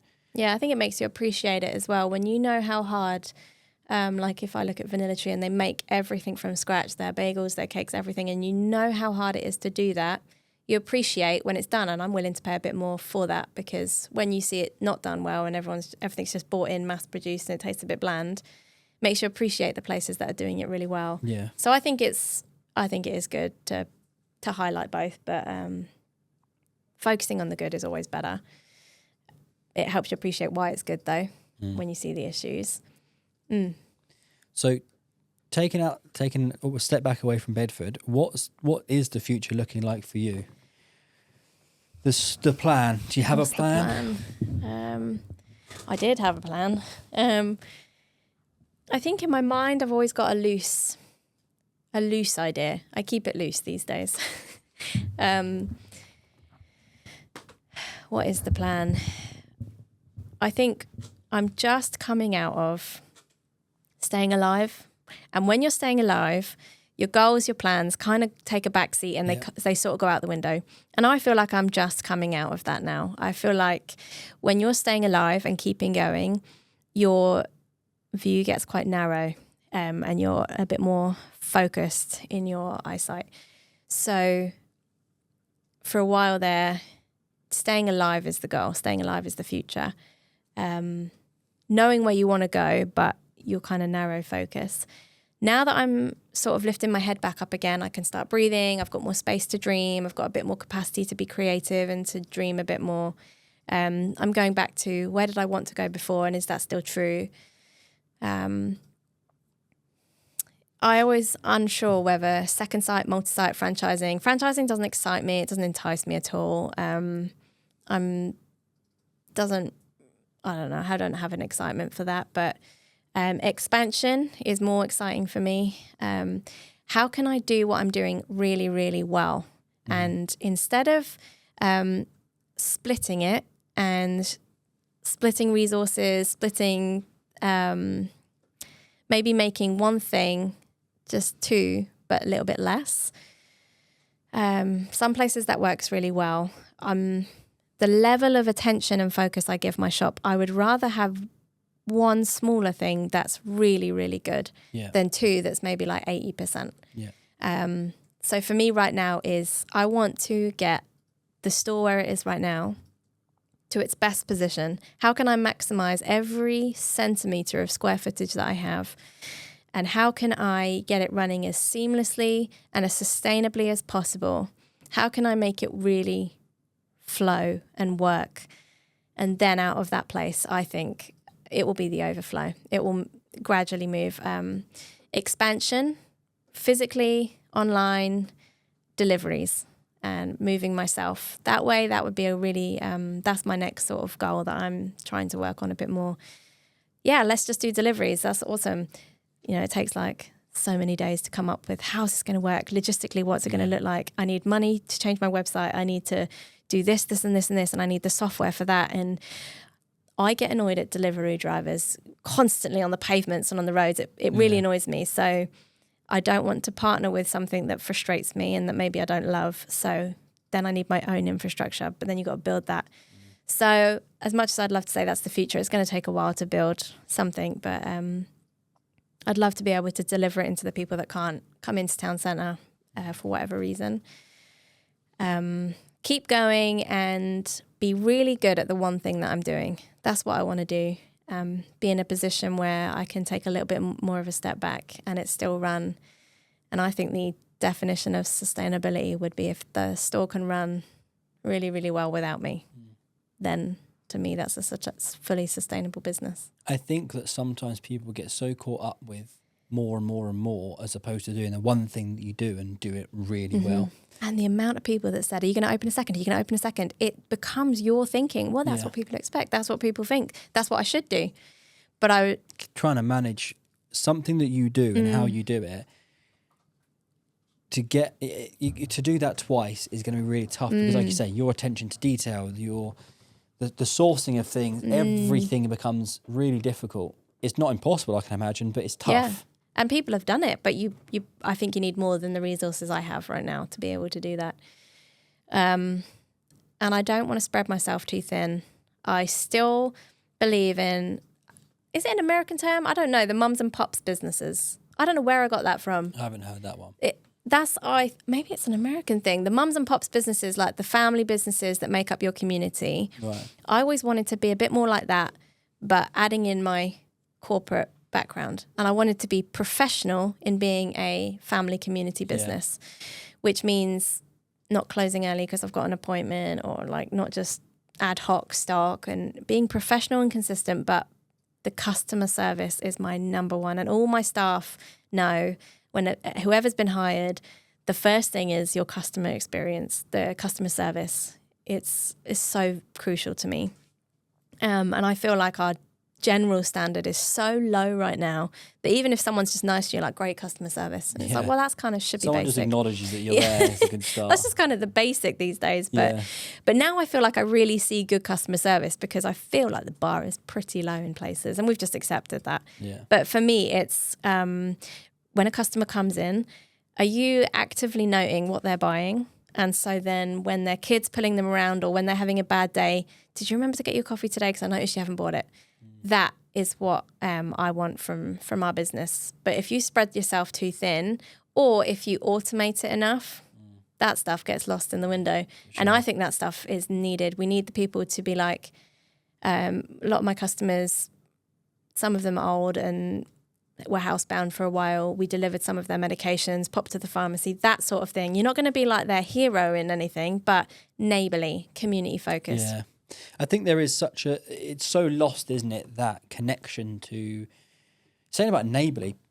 I remember when I was younger, I knew my neighbours 2 doors down, through both sides. No, I don't think people do that anymore. No, I'm not sure they do. And I think that business of walking in and saying, oh, you got your I've always liked the idea of just the simple things that you go to your cafe, your local and they coffee know your shop, order. Flat white, yep, or it's already basically made because you're in the same time every day. Mm-hmm. Or you go to the bar and they know what beer you're having. All those little things, they are tiny. They are just tiny, but they make you feel like you're welcome, you're wanted, you're noted. Yeah. And I think that I'm all for technology. I think technology is great, but it's so impersonal. There's no connection with. I mean, I'm going to contradict myself because I love Amazon, buy stuff on Amazon all the time. But it's nothing personal there, is it? And you need both. I think you need both. You do. I am a little anti-Amazon, but I'm not fully, because I do think it has its place in the world. I just think when something becomes that greedy, I mean, we're seeing it in our world right now. When something becomes real greedy, things get bad. When something becomes that big, things get bad. But there's a place for it. There's so many times when you're caught out, and you know, for sure, like in the smaller amount of shops that there are in Bedford, Amazon becomes your shop, I'm assuming. Like it's not rocket science. However, when you come in and someone's remembered your name, that you've just had a baby, like one of our customers, they've just had a baby. He came in and baby was 3 days old, and I was just like, so has it happened? And he's like, oh my God, yeah, we had our baby. And then he was like, by the way, I never have asked your name. And he'd probably been shopping there like a year or something, but we've just had these conversations. That to me, we're not going to become friends. I'm not going to his house for dinner. Yeah. You know, I'm not friends with his wife, and I'm not going to be looking after their kid. It doesn't need to be that. It just needs to be community. It needs to be people knowing who you are, because we need to be known. That's, I think, the bigger part of sustainable business, sustainable economy, and sustainable communities. Just being known, someone knowing your name, that you've had a baby. I think it goes a lot to mental health in the positive than, sure. and it's not fake. I'm not trying to buy it. I'm not trying to know your kid's name so that I'm not trying to monetize it or anything. I'm not trying to be seen to do that on Instagram. I'm not going to try and make a reel of, we know everyone's name. It's not about that. It has to be genuine. It has to be that personal touch, that little bit of connection that, and it is sales in a way. It's not a conscious effort for that, but it's that I'm going to come back because you appreciate, you remember, and it's little things like you've gone out of your way to remember that he was due a baby soon. Yeah. And for them, he was probably itching to tell anybody else about it. So the fact that you've made that effort, and the photos come out, and I'm like, I'm looking at a blob here, but whatever. Exactly, just a potato. But it's that those little moments that make that experience. Like, and then you can also, I think people are craving that individual experience, and even if that means it's a little bit more expensive or a little bit more effort, I think it makes people feel like they belong. Yeah, and if we need anything right now, makes you feel part of. Yes, Bedford's a small town, and that can, when you're going through something and it's a small town, it's bad. Yeah. But when you have got like engagement news and it's a small town, it's so lovely that everyone's sharing in your joy. But anything that makes people feel like they belong, that brings loyalty to the town, brings loyalty to the community, that has a knock-on effect for our general well-being. But if I go somewhere and they remember, like if sometimes people offer to buy me a coffee when I can't get off the shop floor, and they'll run across the road and they'll get me a coffee. It's the staff behind that know my order because of how often, who will correct it for the person ordering. Like they'll make like, I don't know what she wants. And then they'll say, oh, she'll probably around this time have a mocha or something. It'll be that makes you feel, I don't know, part of something. Makes you feel known. It's a lovely feeling. And I think we can replicate that in places, but not monetizing it. I don't want people to see a good thing and be like, right, how can we maximize on this? And we need to know everyone's name. And I'm not anti that. I just want, I think there's part, genuine. Everyone needs to pay bills, right? And there's always an aspect in things where you have to make money, but it can't always just be what it's all about. Don't ruin the good thing. Yeah. But you're right. I'm at the same time grateful for every customer that comes in, because it makes a difference. Every sale makes a difference. Every sale keeps me going. And it is like an exchange of, you've come in, you've taken your time, and I have no idea whether they've thought, I'm going to make a conscious effort and spend an extra £1 on this.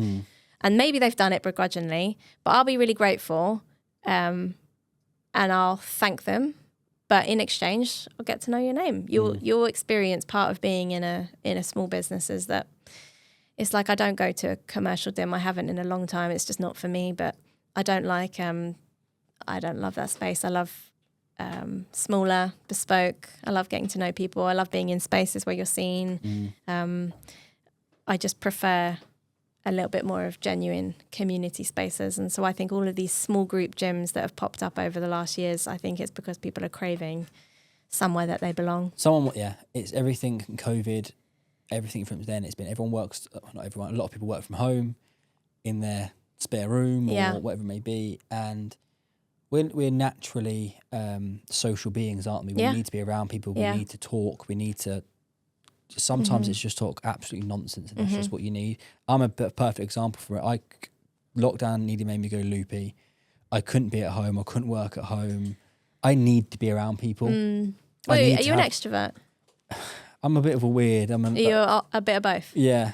I'm an extroverted introvert. Yeah. So I can do it. I can be extroverted for my job, but otherwise I'm an introvert. Oh yeah, I am introvert. Until I'm absolutely not. So like for me, I love the podcast. I love chatting to people. I love getting to people. I love the stories and learning. And as soon as you leave, don't talk to me. I don't want to be around talk anybody. to me. I've drained my battery. Put myself on charge, and then I can do it tomorrow again. I'll be fine, but I'm empty for the day. There's no point talking to me. So that's kind of like, I'm very extrovert. I like to talk. I like to be around people until I don't, and then I'm like, right, that's me done now. I'm finished. I do find with customers as well. We always, whenever I train my staff, I always say hello.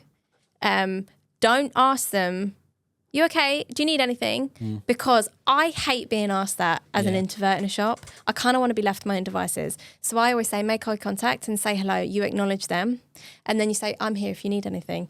Because I don't love being bombarded with questions, but it's about we don't have to be extroverted all the time. We don't all have to be friends. But come on, guys, we're all human. Let's say hello. We're not all walking around robots just yet. I think, there's nothing more annoying than you go in somewhere and they don't acknowledge that you're there. Like, I go into, it's normally these big chains, or sometimes it's not, but you go in there and I want to buy something, I want to do something, and they're not looking at me, I'm looking at them, eye contact, and they're just ignoring me. I just leave. I don't even want to spend my money. I know. I'm not going to spend my money on someone You're not who even couldn't acknowledging care less. me. Yeah. And the thing is with bigger shops, I'm not, typically I'm anti-chains and big shops. I believe they have their place in the world, and I do believe that we need anchor shops in our high street. But also, when there's a problem in a small business, whenever we've got a problem, they will get a solution. There's a problem with your product, we will fix it, we'll refund it.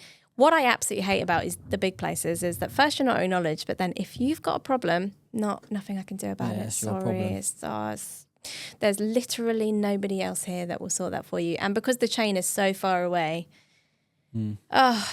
just no one can help. And that, I don't like that. But that's what another good thing about independent businesses is that one guy came in about a month ago. I think it must have been his first time. And he came in consecutively, like 2 or 3 times that week. Maybe he just found us and he was buying some of our kombucha. And on the second time, I said, oh, you must have liked the drink then. You've bought another couple. And he said, you remembered my order? And I was like, well, it was only 2 days ago. But I was like, yeah, you bought the kombucha. And then 2 days later or 3 days later, he came back in with a friend. And he just said to me, more kombucha. And I was like, and I offered him something else. And then he just said, I'm guessing you're the owner of this place. And I said, yeah, what makes you think that? He's like, well, you've cared about what I've ordered. You've remembered what I've bought. And I thought, yeah, independent businesses, it means everything to us that you're here. So we do put that extra effort in. But I think people miss that as well, that extra. Yeah, and sometimes it's like I went to a coffee shop on the way into work, and I think it was the second time I've been there, and she remembered what I had, and I was like, do you think that makes you more? It makes you more loyal. Yeah, I'm makes definitely you more going back loyal. there, and I will drive out of my way to go down there to that What coffee is the shop. psychology of that? Is it that we want to be known? I think that I think there's a part or of we're it, appreciated. we want to be noticed. Yeah. I think we live in a world where it's all on screens. Everything's on screens, and we just want to be noticed. We just want to be. You want to be like, I remembered you enough to remember what you had, and you are one of 1,000 people that I've seen. Yeah. So that to me, and it's also that you've made the effort. I'm going to make the effort. I don't know if that's I don't know if everyone does that, but I don't know your name. I've not been here. I've been here once, and you've remembered. Yeah. That's impressive, and I'm going to come back. Mm-hmm. And you can't when you get up in sales, you have to develop that culture. You have to sell that culture to your staff. You can't be like, here's a one quick trick to make people come back, remember their name, because that doesn't work. It's about those genuine, we've got a culture of, we really do care about that person's name. We really do care, but you've got to instill that, embed that, and slow and steady. Takes a lot of time. With the online space, obviously you're digital marketing. I would love to know. I was in a coffee shop yesterday and I was overhearing two girls who were probably 18, 19, and they were both talking about how overwhelmed they were about Instagram right now, that they were like, I just think I need a break. I think I'm going to come off Instagram. And she was like, I might even go Facebook, I might even go back on Facebook. And then the other one was like, well, for sure we're off TikTok. And then I suddenly thought, what if everybody does do that? Come off of Instagram. How much will that impact our world? How much will it impact your job? And do you think it will actually happen or have an impact? So it's a really good question. I've said this a few times. I don't like social media. Interesting. I'm the biggest contradiction. It's what we do, a big driver of what we do. I don't like it. I have social media only for a work capacity. Okay. I have a personal one, but it's Luke Hartley True Path. It's not in any way about me. I think it's circling back to sort of what I said earlier on. We only work with people that we believe in. We believe in their brand, what they want to achieve, and it's natural, authentic, and organic. We don't do TikTok for anybody. We don't do anything that isn't just completely authentic and real. I don't think that people are going to come away from it just because it's like, will people stop shopping at Amazon? I think it's just too big. Okay. But I think that it's just trends. It goes through trends. So you look at different age demographics, they're all on different social medias. I think I feel sorry for 16, 17, 18, 19-year-olds because they don't know any different. Lockdown exacerbated that massively, and they live and die by how many followers. Yeah. And it started when I was younger. It started with Facebook and how old many are Facebook. you? I'm 32. Okay, I'm 33, so it was about the same. Yeah, so it sort of started time. with Facebook. How many Facebook friends did you you not? got? Did you not have MySpace? I had MySpace. Yeah. That for us was like, who's your top 8 friends? Yeah. Who's in your top I 8? forgot about that. Oh my God, that was already. And it was MSN. It was your status on MSN. But I really feel like it started. My stepsister had so many more friends on Facebook than me, and it used to get me down. How do you know that many people and this and the other? And why don't I have that many friends? And it was all this big thing, and how many likes you were getting. And I think that was the tip of compared to what it is now. Yeah. And I think that I don't think people are going to come away from it. If they do, I think a lot of businesses are in a lot of trouble. Do you? Do you feel prepared for that? No. Okay. Do you ever have like a catastrophe plan of like if everybody quits social medias, all social platforms? No. I think that yes and no. So I think that I want our business to be in a position where we don't need social media, but we are social media. Yeah. It's part of you, but you don't need it. Yeah. Okay. So I think that I want us to be in a position where people know we don't just do social media, right? We support with a lot of other things that is needed. We need to use social media to get our name out there, but we want to be in a position where people just know who we are because of who we are. Yeah. And I think the only way that I want to do that is by just being real, just being authentic, and just being genuine, and just doing the right thing and doing it the right way.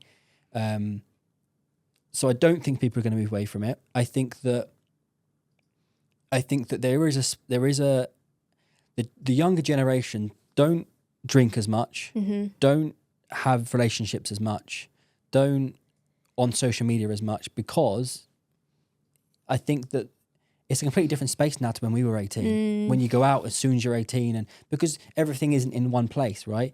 So I think that there is a space where they will move away from social media because it will just be too toxic. But something else will replace it. There's always going to be something else. And the demographic for most businesses outside of the TikTok demographic will stay on socials. I would imagine that most people that shop at your store are over 30 would be my guess. they're always going to be on social media. Mm. Because it's just integral to their life. Yeah, that's true. It's tied into the being of who they are.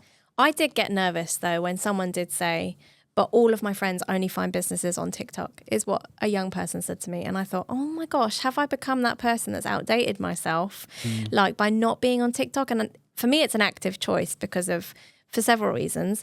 But it did make me think, there was a documentary on Netflix where they were just talking about how they data mine and we are the product now.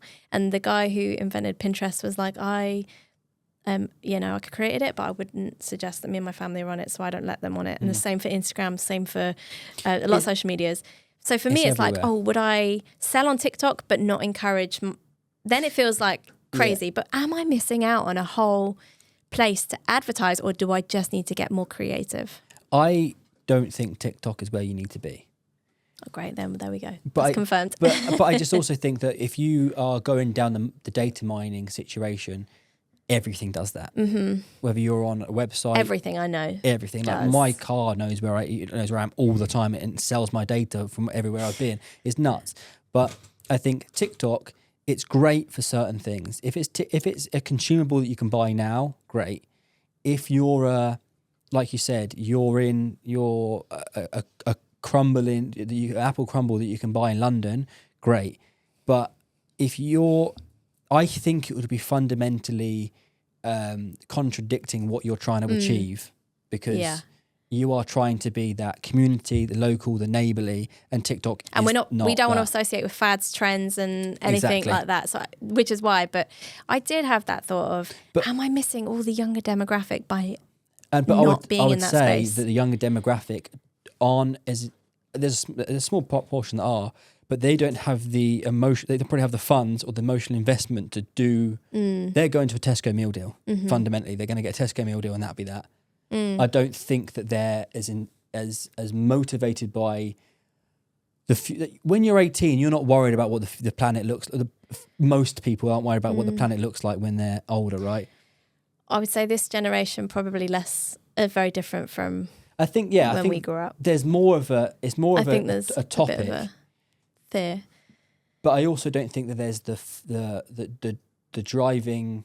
I think that the social medias that you're on are right for now, and that younger generation will come into that social media, whatever that one may be. Yeah.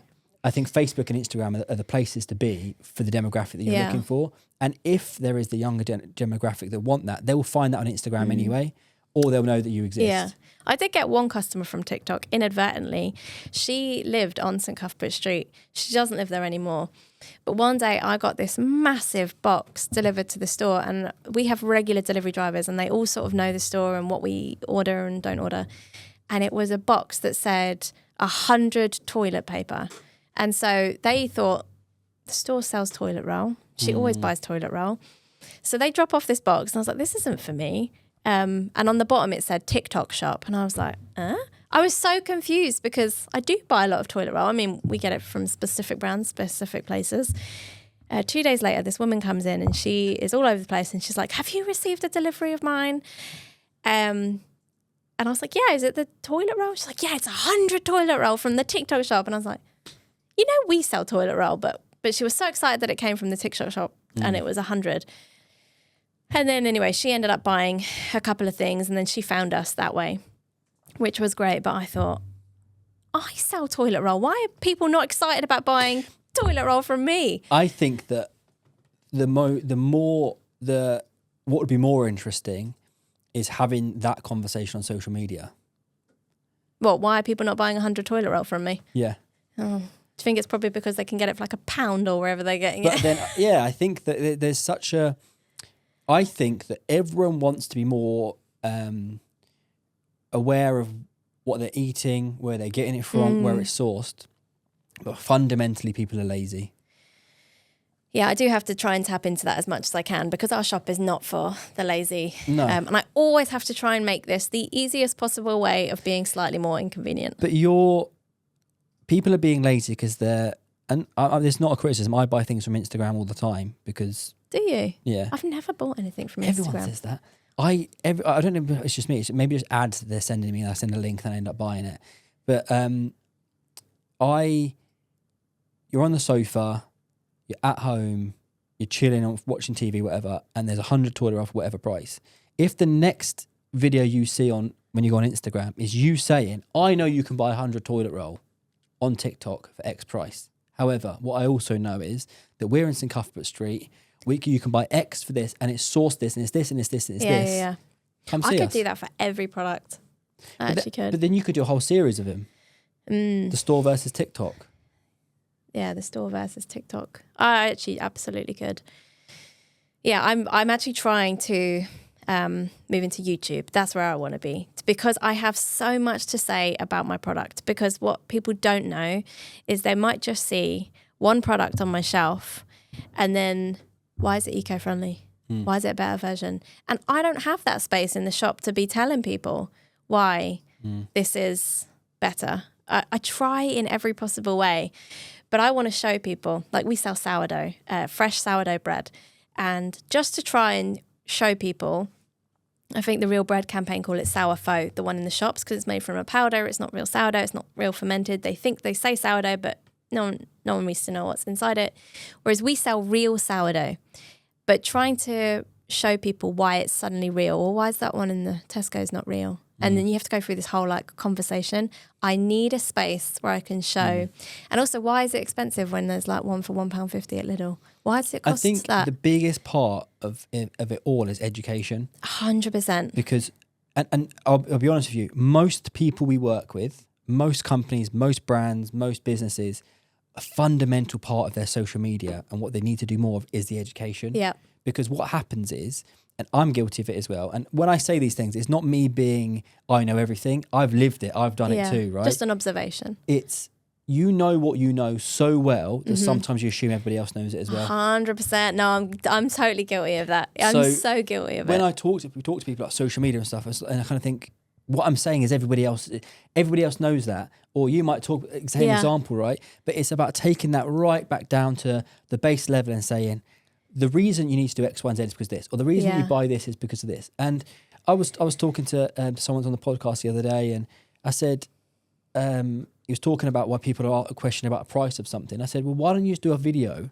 post, and say why it's that price? Yeah. And he was like, yeah, I didn't even think of that. Because in your mind, you're justifying that it's the right price, why it's the right price. You know it's the right price, so why is anybody else understanding it? So just tell them why it's the right price. I did try to do this recently in our emails, to our email subscribers, because the cost of Brazil nuts has doubled recently because of there's a whole drought in the Amazon rainforest, plus we're losing a lot of the Amazon rainforests. And what people don't know is that Brazil nuts really only grow in this specific part. So if we get rid of it, we lose Brazil nuts. So I was like, how do you there's so many factors, climate change, drought, logging, and how do you say this in a tiny little label that says why our prices increase? So I did this whole lengthy email about, right, I'm going to tell you all about chopped apricots and Brazil nuts right now and why are they going up. But we still had people coming in like, oh my God, last time it was 40p less, and they were getting pissy at me. And then you have to remember, not everybody knows about these droughts and the stuff. And I get that, but sometimes you do, your instinct is like, because of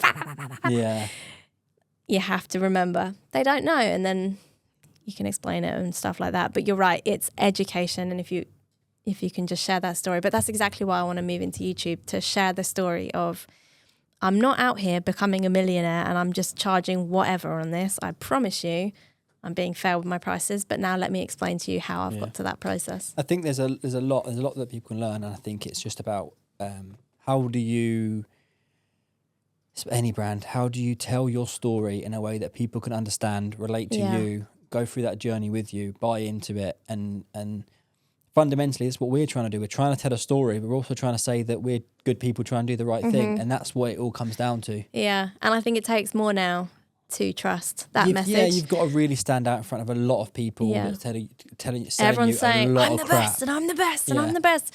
You get burnt once by they lied and they weren't very good, and your trust is gone. So we've going through that at the moment where we spoke to someone that really bad experience of the last digital marketing company. Don't trust them again. And I get it. I totally understand it. But there's good people out there that want to do the right thing. And that's in every experience. You could go and buy something that's really expensive from somewhere, and then you say, I'm never going to that sort of shop again. I really wanted to get this thing. I did it and I got all excited and it was £5. I'm not doing that when I can go buy at Tesco for £1. Yeah. I think a lot of the time it's just consistently going out there, telling the story, telling why that happens, telling why you believe in it, telling why you're doing it's the right thing. And also you're one of the biggest parts of your business that sells is you, right? You're the one that's welcoming these people, encouraging these people to come back and buy, remembering what they do. So the more people can be familiar with you, see your face, know your personality, know what to expect when they walk in. I've always felt two ways about that. I agree. I completely agree. But then what happens if I'm out of the equation? But then it's not just you you're not the only brand. I don't want to be and for a long time, I think I was saying to you that I didn't put my face out there because I wanted this thing to exist without me. I wanted it to be part of the town, even if I couldn't do it. But then it was, people need to buy into you, so they need to know who you are. But it's so important that I always kind of use that brand. Like it's about the brand. Yeah. It's creating that brand identity. And you can be part of that brand, but you're not the brand. Yeah, okay. Do you know what I mean? I do now, yeah. So like for me, when I started the business, it was just me, right? So I worked with all of our clients, and then we got bigger, and people want to work with me. That's not because I'm the best. That's not because they just know me. Yeah. And then we have clients that are on board with us and say, yeah, I want to work with you, but I want to work with you. I don't want to be a situation where we get passed on. And I understand that completely. Yeah. I can't be on every single call with every single client every single time. Mm-hmm. So then we build the brand around that. So what's the brand? Who's the brand? What does the brand stand for? What does the brand stand by? And then you're now working with TruePath, not Luke. Yeah.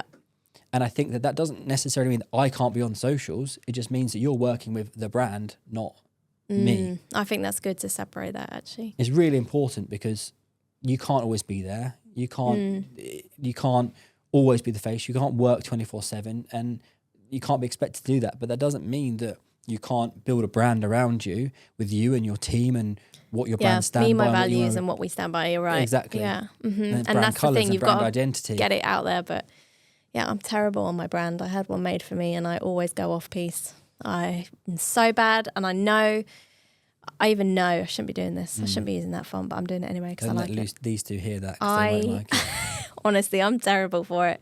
I'm like, oh, but that looks pretty. I like that. Yeah, it's completely not your brand. I need to be better at that one. Yeah. I feel like we've covered everything that we could possibly cover. Yeah, Bedford businesses. That's the reality of it. Real people trying to do real good things, getting lost in a space. They can't survive without customers, actually, loyal customers. They can't survive without it, and they can't survive without a town that doesn't want them. Yeah. It's a self-fulfilling prophecy, isn't it? If you don't have them, they're not there, and then it's only going to get worse. Yeah, and we need to support. Yeah, every if every person spent a tenner, I know that Peter McCormack was saying that recently as well. He's trying to get people into town centre, give them a reason. But he's like, if every single person spends a tenner, that puts like 50 million into the local economy. And that's not a lot. That's not a big ask from everybody. But it doesn't mean you can't use Amazon. Just means, could you just come in every now and then? And I think as well, you touched on, I think there needs to be more of a driver to come in, because if you don't know it's there, you don't know it's there. So there needs to be more events or things going on that just gets you parked and out of your car to then go and look. We'll take care of the rest. You just got to come in, and we're going to try and put on these events for you and give you these reasons to come in. But that's most of my job right now, trying to give people reason to come in and just get out your car and walk down the street and find something. I'm looking forward to seeing what's coming next. I'm looking forward to seeing what you've got planned. Me too. I feel, again, when you've been in survival mode, excitement goes out the window. I just wasn't very happy. It was hard, but it's good to be able to feel excited again. And I've got my passion again, and I've got the excitement. Yeah, we have some good things coming. We're growing, just little things here and there.